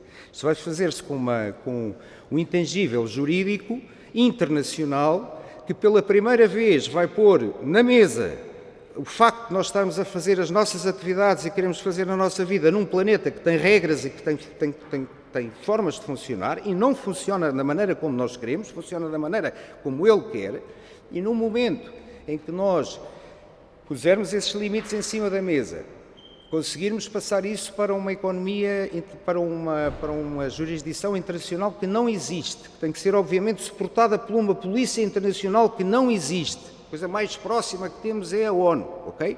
Então, vejamos, estamos a ver o que é a ONU hoje em dia e para que é que ela serve, quer dizer, enquanto nós não fizermos isso, compreendem que estamos aqui a falar de intenções, mas estamos a falar de uma coisa um bocado contra a natura, que é, eu tenho regras e tenho capacidade de fazer o meu negócio de uma forma muito mais eficiente e muito mais ágil, porque é que eu hei de me ir chatear com o resíduo, que obviamente devia estar no solo, porque o solo, basta vocês terem uma ideia da situação em que nós estamos. Só para dar aqui uma pequenina tónica da agricultura, sem vos querer amassar, o solo não é um recurso renovável. O solo é a base de todo este projeto da vida. O solo tem uma quarta componente que ninguém se lembra hoje em dia, que é uma coisa chamada manta morta. O solo não é apenas minério com vida e com matéria orgânica. Ele tem que ter uma matéria orgânica que vai entrando no solo, que chama-se manta morta. Sem isso não há solo. Essa manta morta só existe com árvores. Onde é que estão as árvores em cima do nosso solo? Onde é que elas estão? Como é que nós vamos realimentar o solo? Com adubos, já percebemos os problemas que isso traz. Enfim, o que eu quero chamar a atenção é que nós nunca sabemos, não é? As reações que temos tido numa semana em termos de reagir, de atuar, são incomparáveis com os últimos anos. Portanto, tudo isto pode ter uma mudança muito rápida. Por exemplo, estou-me a referir à reação da Europa, ao despertar da Europa perante alguns problemas, portanto, mas não é razoável nós acreditarmos que vamos ter a capacidade, no momento mais imperialista do planeta, é disso que estamos a falar, Claro que vamos ter a capacidade de nos entendermos em relação a esta questão fundamental, que é todos nós podermos verdadeiramente acreditar numa lógica de justiça neste planeta e pormos as coisas muito mais direitas através desta mudança de paradigma. Mas há uma outra coisa que eu não vos posso deixar de falar, que é básica, que é a ética das pessoas, já foi aqui referida. Enquanto nós quisermos ser todos milionários, não me falem em cooperação, nem muito menos em comunidades recíprocas. Temos de perceber o que é que queremos transmitir e aquilo em que acreditamos, não é? A sociedade hoje em dia, aquilo que eu vejo à minha volta é que 90% das pessoas querem ser milionárias. Ponto. Uma pessoa quer ser milionária, não me venham falar em cooperações, nem... E a empresa é um veículo para aquilo que eu quero ser, como cidadão, não é? E, portanto, há aqui uma questão, quer dizer, se nós não ensinamos as pessoas a criar relações, a confiar umas nas outras, onde é que nós fazemos isso? Como é que é possível termos cooperativas? Como é que é possível sonharmos com projetos de cooperação interregionais? Não percebo. Bom, é importante percebermos qual é o contexto. O contexto é um contexto de um planeta que, do que sabemos, se vai voltar à instabilidade climática. Vamos voltar ao dilúvio. O dilúvio é uma coisa que, porventura, nós não temos noção do que é. O dilúvio é aquilo que acabou no Holoceno, há 12 mil anos a esta parte. É engraçado, por exemplo, uma coisa, enfim, foi a diver, mas acho que é importante, nós esquecemos, porventura, a parte mais importante da nossa história, é como se não existisse. 5 mil anos, nós começamos no Afonso Henriques. Então, e o Neolítico, que fez todas as transformações de onde resulta aquilo que nós somos hoje em dia, nós não percebemos nada disso, nem queremos saber de nada disso, são pré-históricos. Então, o contexto é um contexto muito simples, o contexto é um contexto em que nós vamos, porventura, entrar no dilúvio de novo, e não percebemos o que isso é, porque estamos aqui numa parte do planeta que tem sido muito poupada a esse tipo de fenómenos que já estão por todo lado, não é? E, portanto, isso vai fazer o quê? Vai aumentar as dificuldades. Vamos ter muito mais dificuldades pela frente e temos que estar preparados para isso, e espero que estes dinheiros, de alguma maneira, nos ajudem em relação a isso. Temos um contexto marcado por uma pandemia recente. As pandemias, por exemplo, na ordem da agricultura, há muito tempo que existem. É absolutamente... O que me admira é como é que nós não tivemos mais pandemias.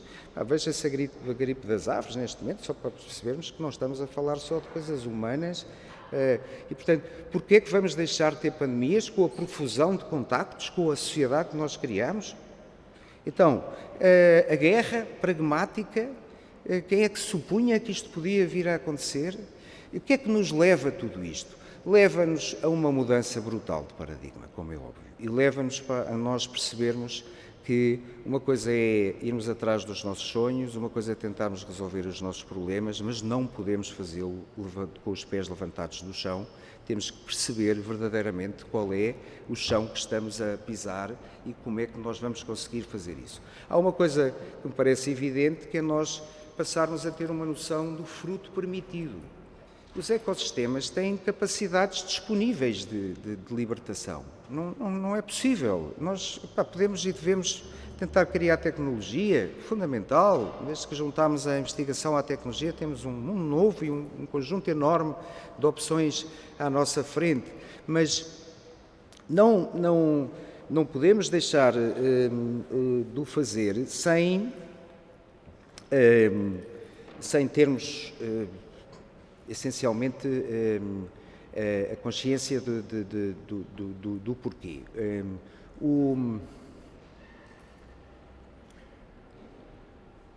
Esta mudança de paradigma é absolutamente fundamental na nossa atitude, e aí entram as fronteiras, porque as fronteiras do sistema natural não são as fronteiras que nós criamos, são porventura muito mais as bacias hidrográficas. E quando nós vemos o plano deste projeto, vemos claramente o Tejo ali por trás, e isso faz todo o sentido. Nós vamos ter que, porventura, perceber o que é possível usar de um ecossistema para o poder regenerar, ok? E vamos ter que fazer cálculos muito mais efetivos. O Farm to Fork não é uma questão simpática de confiança das pessoas poderem saber o que é que comem e comerem melhor. O Farm to Fork é uma maneira das pessoas perceberem que nós vamos ter que reinventar o setor agroalimentar, quer na produção, quer na transformação, de uma forma muito mais localizada, como fazem os chineses, por exemplo, neste momento. Isso quer dizer muita diferença, quer dizer essencialmente unidades muito mais pequenas, muito mais adaptadas, mas com uma lógica local. E a lógica local não é só a produção ser produzida local e ser consumida no mesmo local. Nós temos, por exemplo, proteína para podermos trabalhar. Onde é que está a proteína deste país? Ou da Europa? Vegetal. Para podermos fazer o que quer que seja lá produção animal, seja lá gomas. Onde é que está os cereais deste país? Mas nós não comemos cereais? Quer dizer, isso é tudo possível porque nós não precisamos de solo, nós não precisamos de produzir aqui nada, é mais barato comprar a ginja na China, não estou a dizer uma piada, e portanto, onde é que fica a circularidade? A circularidade depois tem que ser empurrada, porque conscientemente nós já percebemos, mas porquê que não estamos a fazer as coisas circulares? Se tudo à nossa volta é circular e o nosso planeta precisa dessa circularidade. Então, vamos gastar dinheiro em projetos para empurrar a circularidade. Enfim, não me levem a mal, eu acho que a utilização da tecnologia para valorizar recursos é uma via de lá chegar, mas percebem que estamos aqui, porventura, a tentar fazer as coisas de uma forma muito forçada e não ir em profundidade às razões das coisas. Eu devo dizer-vos que, neste momento, sem resolver as questões de base que enunciei, é possível e é fundamental fazer coisas. Não há uma coisa nós percebermos as grandes questões, outra coisa é admitirmos, em qualquer circunstância é possível fazer coisas. E neste momento é possível fazer coisas nesta área, essencialmente, no meu ponto de vista, através de uma coisa chamada consciência. Se, mesmo sem leis, mesmo sem benefícios económicos, mesmo sem projetos, se as pessoas perceberem a questão e se quiserem aderir a ela, pagam mais caro, pura e simplesmente. Isso eu vou-vos falar só 2 minutos do projeto em que estou inserido. Nós somos agricultores, o que pretendemos é regenerar um bocado de terra e, portanto, olhar para ele como se fosse o planeta. Percebemos que não o podemos fazer todo ao mesmo tempo, senão perdemos a economia, temos que ter uma economia pragmática. Então, o que tentamos é ter uma zona perfeitamente localizada da herdade onde nós tiramos a nossa economia, onde temos práticas agrícolas, se quiserem, onde tentamos não destruir os ecossistemas, mas não pensamos em regenerar coisa nenhuma. Ok? No dia a seguir a coisa está igual e não está pior, mas não está melhor.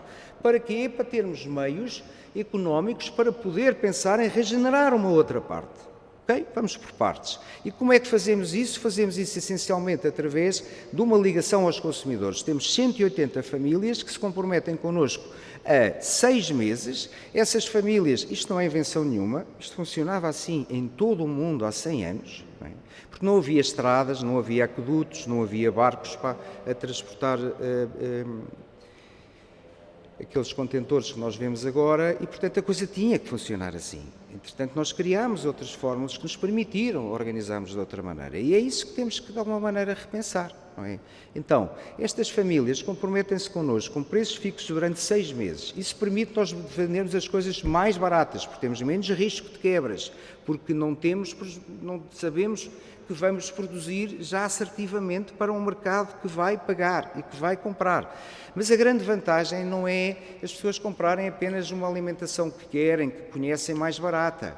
A grande vantagem é que as pessoas conseguem fazer uma coisa absolutamente essencial na nossa constituição de humanos para nós podermos melhorar o que quer que seja, que é ver os resultados da nossa ação. Quando me perguntam o que é que nós devemos fazer em relação à nossa alimentação, a minha única resposta possível, para mim, não é para os outros, é eu tenho que saber quais são as consequências do alimento que como. Ponto. Para ser responsável, eu não posso meter nada à boca que não tenha noção efetiva do que das consequências que aquele alimento que eu estou a usar para me beneficiar provocou. Ponto. Quem é que consegue fazer isto nesta sala? Ninguém. Porque o cenário é de tal maneira vasto, complexo, ambíguo, que eu não sei, as pessoas dizem, mas o senhor, a alimentação é a coisa pior para as alterações climáticas, para a biodiversidade, para a perca massiva de espécies. E as pessoas ouvem aquilo e o que é que fazem? Não têm hipótese de fazer nada. Dizem, mas como é que vão agora procurar? Não. Então, qual é a diferença deste modelo, que é uma revolução silenciosa neste planeta? Não foi uma coisa inventada por nós, pelo contrário, durante anos e anos eu achei que isto não ia funcionar em Portugal, porque isto tem, por exemplo, partilha do risco. O preço dos ovos é igual para todo o período. Se houver mais ovos, as pessoas pagam o mesmo e recebem mais ovos. Se houver um problema, nós informamos. E as pessoas pagam o mesmo recebendo menos ovos, para dar um exemplo. A grande vantagem é que as pessoas conseguem ver a consequência dos seus, conseguem acreditar que estão a regenerar um bocado do planeta que vai produzir comida para os seus filhos. Conseguem ver na sua região, conseguem apalpar uma coisa que neste momento é absolutamente, não sei como é que lhe hei de chamar, não existe. É um medo, passa a ser medo, porque eu não consigo ter uma maneira de atuar na questão, ok? E, portanto, para mim, o Farm to Fork não tem nada a ver, desculpem, claro que isto tem benefícios, porque quando eu sei o que é que estou a comer, eu vou alimentar melhor, isso vai ter consequências na fatura do Serviço Nacional de Saúde, todos nós já percebemos essas contas, já percebemos o direto e o indireto. Mas, essencialmente, o que eu queria terminar por transmitir-vos é que não há, quer dizer, uma coisa é nós percebermos o porquê que estamos aqui, o que é que nos levou aqui, pacificarmos com isso. Neste momento, horripia-me as pessoas já cada vez mais a abominar a nossa própria espécie, miúdos, adolescentes, que não gostam do ser humano, é que nós chegamos. Mas é óbvio que não é pelo facto de não termos as condições básicas, temos que as criar, para isso precisamos verdadeiramente de estratégias de transição e precisamos da visão de todos. É também importante percebermos a dimensão dos problemas que temos pela frente. Porventura, nunca tivemos problemas desta dimensão. E daí a visão de todos e nós percebermos o que nos une e não apenas aquilo que nos separa, que vem da tal educação, nós não criarmos confiança uns com os outros, nós não somos ensinados a criar confiança, nós hoje somos ensinados que vivemos com uma espécie ruim, que somos mauzinhos, que temos que ser controlados e não confiem em ninguém. Enquanto nós não pararmos com isto, no meu entender, não vamos resolver qualquer problema. Muito obrigado e desculpem a menção.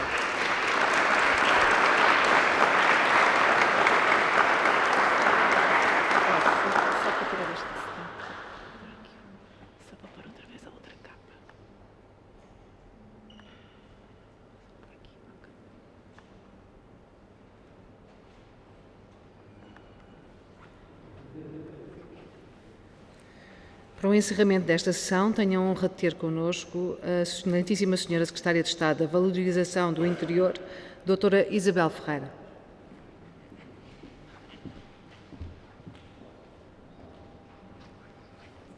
Muito bom dia a todos.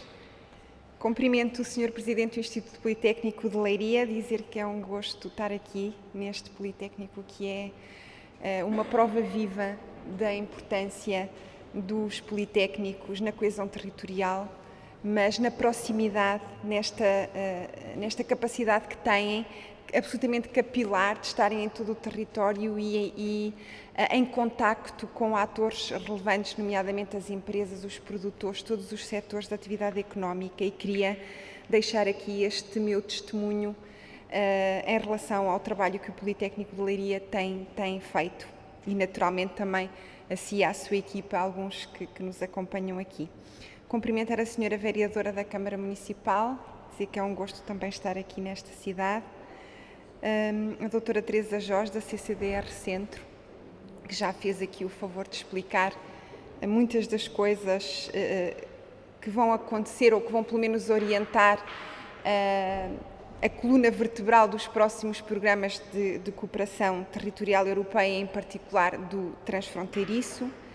Cumprimentar o Sr. Presidente da Associação Empresarial de Leiria e a Presidente da Startup Leiria e, na sua pessoa, cumprimentar estes 12 parceiros deste projeto Interreg, mais precisamente deste projeto POCTEP, que apoiou dezenas de empresas em diagnóstico e, mais importante do que isso, e falava também isto com o Sr. Presidente do Politécnico, e é o testemunho que eu tenho, não só enquanto Secretária de Estado da Valorização do Interior, mas na minha vida anterior também, que coordenei vários projetos Interreg e tive a felicidade também de serem coordenados por parceiros portugueses, nomeadamente alguns com um impacto muito grande porque tiveram também empresas parceiras, e eles têm a mais-valia de fazerem uma rede, de pôr em contacto academia e empresas, mas também empresas entre si, interessadas nas mesmas temáticas, e a partir daí, a partir destes projetos, muitos outros surgem naturalmente. Depois também aqui destacar esta enorme importância que resulta deste projeto, em particular, do desenvolvimento de novos produtos. Nós, enfim, também pela pressão, às vezes, das metas que exigem os programas de financiamento, também há esta grande ânsia de novos produtos, mas eu queria destacar também todos os produtos que ficam pelo caminho, mas que fazem parte de todo o processo de inovação. E isso leva tempo e exige muito mérito, quer da academia, quer das empresas. A questão da valorização dos subprodutos, que foi uma tónica aqui constante na apresentação dos resultados deste projeto, é algo que está cada vez mais na ordem do dia e deve estar, por tudo o que desperdiçamos quando não valorizamos esses subprodutos, o que desperdiçamos do ponto de vista ambiental e também económica. Nós temos em Portugal, ao longo da cadeia, e agora focando no setor agroalimentar, empresas, produtores, uma grande mais-valia no início da cadeia e no final da cadeia. E no meio, onde está a valorização destes produtos, o desenvolvimento de processos e de produtos, há de facto aqui um gap muito grande que Portugal tem que ainda ultrapassar, e é precisamente também aqui a meio desta cadeia onde poderemos todos gerar maior valor económico. E queria também destacar a importância deste projeto para a partilha de boas práticas com todos os manuais que foram produzidos, mas sobretudo com as sessões e as reuniões que certamente levaram à partilha destas experiências. O mundo encara hoje desafios muito importantes e que também têm a ver com esta evolução da humanidade, que é cada vez mais complexa, porque também cada vez mais nós temos muitos recursos científicos, tecnológicos, ligados ao conhecimento à nossa disposição, o que aumenta aqui o nível de complexidade destes desafios. Mas, em particular no setor agroalimentar, nós temos que, pragmaticamente, dar resposta à necessidade de produzir alimentos e não podemos esquecer que estes alimentos são necessários para satisfazer a necessidade de milhões de pessoas. Mas não estamos todos no mesmo patamar quando falamos destes milhões de pessoas, infelizmente, em todo o globo, e a realidade europeia ou norte-americana é muito diferente de outros continentes. E, portanto, nós temos que saber lidar com estes desafios que estão hoje em cima da mesa.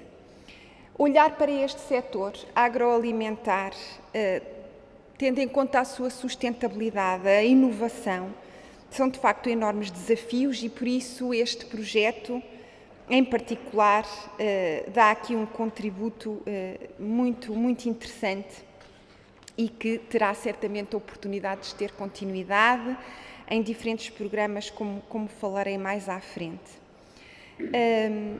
Nós temos hoje objetivos de desenvolvimento sustentável na Agenda 2030 da ONU, temos o Pacto Ecológico Europeu, temos o próprio Horizonte Europa a olhar muito para estas temáticas e o programa que também foi falado anteriormente pelo orador que me antecedeu, cuja intervenção apreciei muito, o programa do Prado ao Prato, e são de facto muitos programas que existem disponíveis, que temos e devemos seguir, mas eu queria partilhar convosco e ir aqui mais um pouco em pormenor aos desafios complexos que este setor agroalimentar tem pela frente. Nós precisamos de manter sistemas sustentáveis de produção. É necessário garantir práticas que aumentem a produtividade e a produção, que ajudem não só a manter os ecossistemas, a regenerar os ecossistemas, como falava há pouco, que fortaleçam a capacidade de adaptação às alterações climáticas, às condições meteorológicas extremas que hoje são uma evidência para todos, mas ao mesmo tempo também melhorar progressivamente a qualidade do solo. Depois temos que manter a diversidade genética, mas garantir também o acesso e a repartição justa e equitativa dos benefícios que decorrem da utilização destes recursos, destes mesmos recursos genéticos. Temos o enorme desafio do aumento da produção, mas temos também o desafio de incrementar valor às produções que existem, ao rendimento dos produtores. O setor agroalimentar em Portugal e em Espanha, pela excelência dos produtos que apresentam também neste domínio, são uma forte marca distintiva destes territórios e, em particular, na fronteira, são uma grande mais-valia também do ponto de vista da criação de emprego e da fixação de pessoas. Mas o trabalho em rede é, de facto, fundamental e nós hoje em Portugal temos um sistema ligado à investigação e desenvolvimento e à inovação fortíssimo. Nós hoje temos instituições de ensino superior que, como sabemos, são muito mais do que instituições de formação e de capacitação.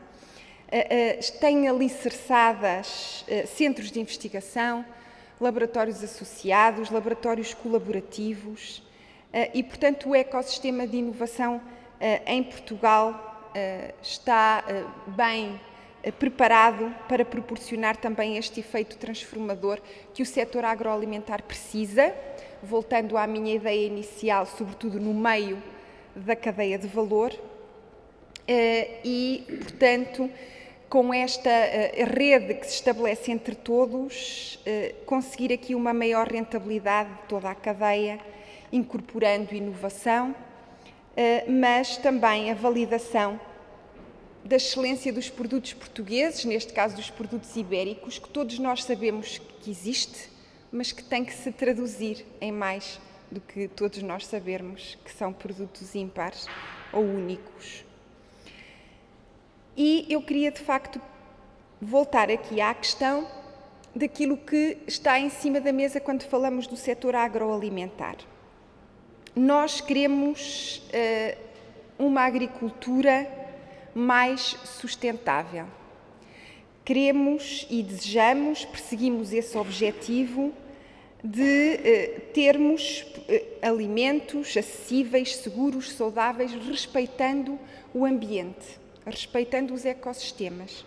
Mas, ao mesmo tempo, nós temos que ter uma agricultura cada vez mais resiliente e que responda às necessidades que são cada vez maiores em todo o mundo. E, portanto, temos que saber trabalhar nestes polos do mesmo raciocínio.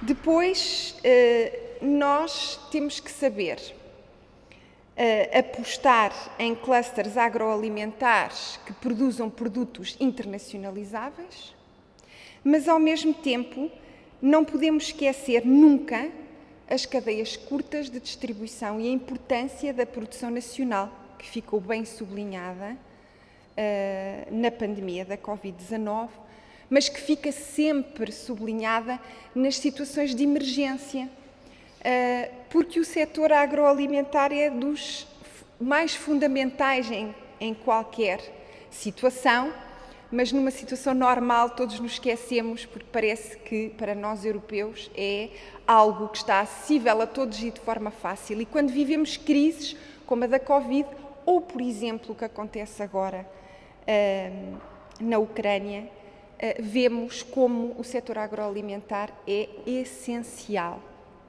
E não é, nem falo aqui das questões económicas, é essencial para a sobrevivência da humanidade.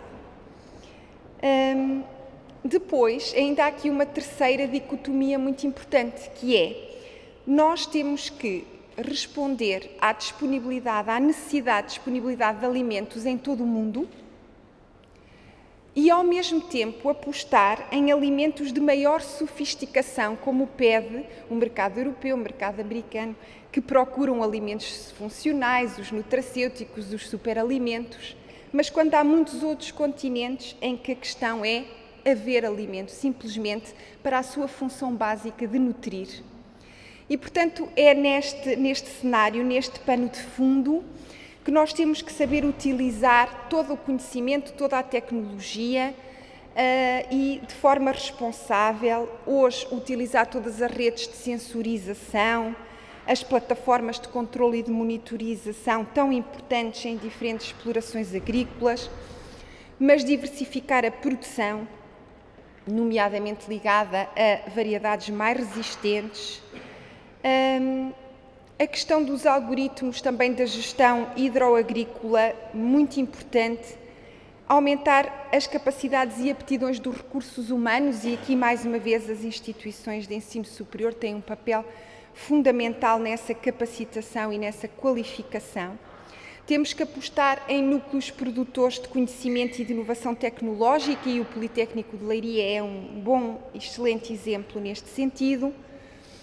Temos que acompanhar também todas as tendências mais inovadoras no setor agroalimentar e que, de facto, com uma grande pressão por parte dos consumidores para esta mudança, mas temos o outro problema da disponibilidade de alimentos que eu falava, e desculpem estar a dar tanto ênfase a esta questão, mas que é uma responsabilidade nossa, enquanto europeus.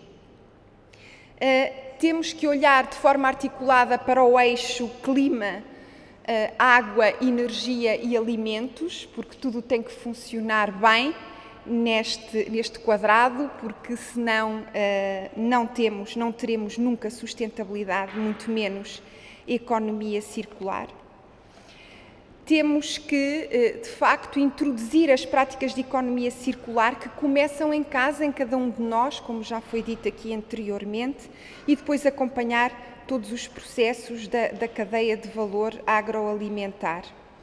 Sensibilizar o público em geral, com particular incidência também nos mais jovens, para estes benefícios da economia circular e ligados também a uma alimentação saudável e com também efeitos diretos na promoção da saúde. E temos hoje, como eu dizia há pouco, estes desafios dos alimentos funcionais, dos superalimentos, dos nutracêuticos, mas também das novas embalagens alimentares, com produtos cada vez mais sustentáveis e que cumpram não só este objetivo também de acondicionamento do produto, mas de trazer informações diretas ao consumidor. A questão das novas fontes proteicas, que falava anteriormente, enfim, muita coisa está em cima da mesa, as leguminosas ainda não exploradas, as algas, os insetos, mas é preciso muito caminho neste sentido para, de facto, aliviar a pressão produtiva que temos nas fontes animais. Depois, estes produtos que nós hoje temos, seja DOP, seja IGP, produtos com menção de qualidade, têm que ter uma promoção forte e tem que haver uma interação, mais uma vez, grande entre a agricultura, o agroalimentar, mas o turismo, e aqui também alicerçada pela academia. Este projeto com a incorporação de tecnologia, com a transformação de conhecimento, também dão o seu contributo para estes enormes desafios. Nós temos ainda neste quadro, e aproveito para dizer, no âmbito dos programas de cooperação territorial europeia, que, como dizia a doutora Teresa da CCDR Centro, são 9 e continuarão a ser no próximo Interreg 21-27,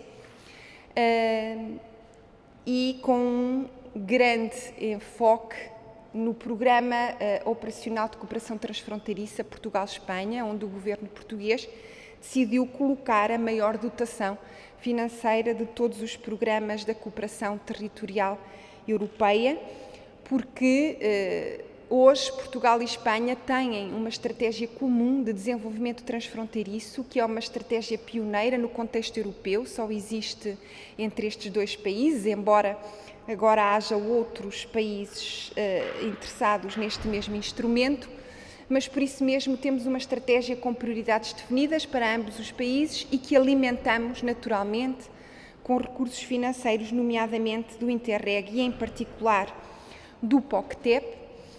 Vamos ainda abrir uma última convocatória dentro do atual quadro e do POCTEP para projetos que tenham uma taxa de execução boa e que tenham visto também as suas atividades inicialmente reduzidas na avaliação por causa de falta de dotação, e depois rapidamente também terminar esta negociação com a Comissão Europeia relativamente a este programa, que inclui não só as questões temáticas que já foram aqui apresentadas, são 4 OPs, mas também quanto à geografia do programa e cujo resultado final agrada certamente territórios como este em que estamos hoje, ao contrário da proposta inicial da Comissão. Mas tudo fica bem quando termina bem e que é o que interessa. Depois queria também falar-vos que estas questões do agroalimentar, mas sobretudo da economia circular, da biodiversidade, da descarbonização da indústria, estão no centro de outros instrumentos financeiros que temos à disposição, nomeadamente o Programa de Recuperação e Resiliência, e está aberto neste momento também um grande instrumento de apoio à descarbonização por parte das empresas, e no Portugal 2030, aqui com um eixo muito grande, quer do ponto de vista da sua estratégia e temático, quer do ponto de vista orçamental, dedicado também a este desafio da transição verde, mas que não podemos separar das outras transições, nomeadamente a transição digital, e que é absolutamente essencial. Portanto, estes instrumentos estarão à disposição para que projetos como este tenham continuidade, que possam olhar para o diagnóstico feito nestas empresas e avançar cada vez mais na cadeia de valor também da própria inovação e de transferência de conhecimento, podermos evoluir também para verdadeiramente projetos em copromoção entre entidades do sistema científico e tecnológico e empresas, e esse também será um enfoque muito grande do Portugal 2030, nomeadamente dos programas operacionais regionais, onde vamos continuar a apoiar muito a ciência, mas sobretudo a transferência de conhecimento e de tecnologia com estes projetos também em parceria com empresas. E desejar que toda esta troca de experiências e saberes entre todos os parceiros portugueses e espanhóis, com o reforço de sinergias que este projeto, tenho a certeza, que promoveu, continua este caminho para que o setor agroalimentar continue a contribuir ativamente para um desenvolvimento integrado e coeso do país. E nós hoje vimos como, por exemplo, a Biedronka, que é a cadeia Jerónimo Martins na Polónia, retirou da venda vários produtos de origem russa e bielorrussa e também desceu os preços de vários dezenas de produtos de primeira necessidade em lojas localizadas perto da fronteira com a Ucrânia e, portanto, o que mostra como é de facto um setor vital em todas as condições, sejam elas normais ou de emergência. Muito obrigada.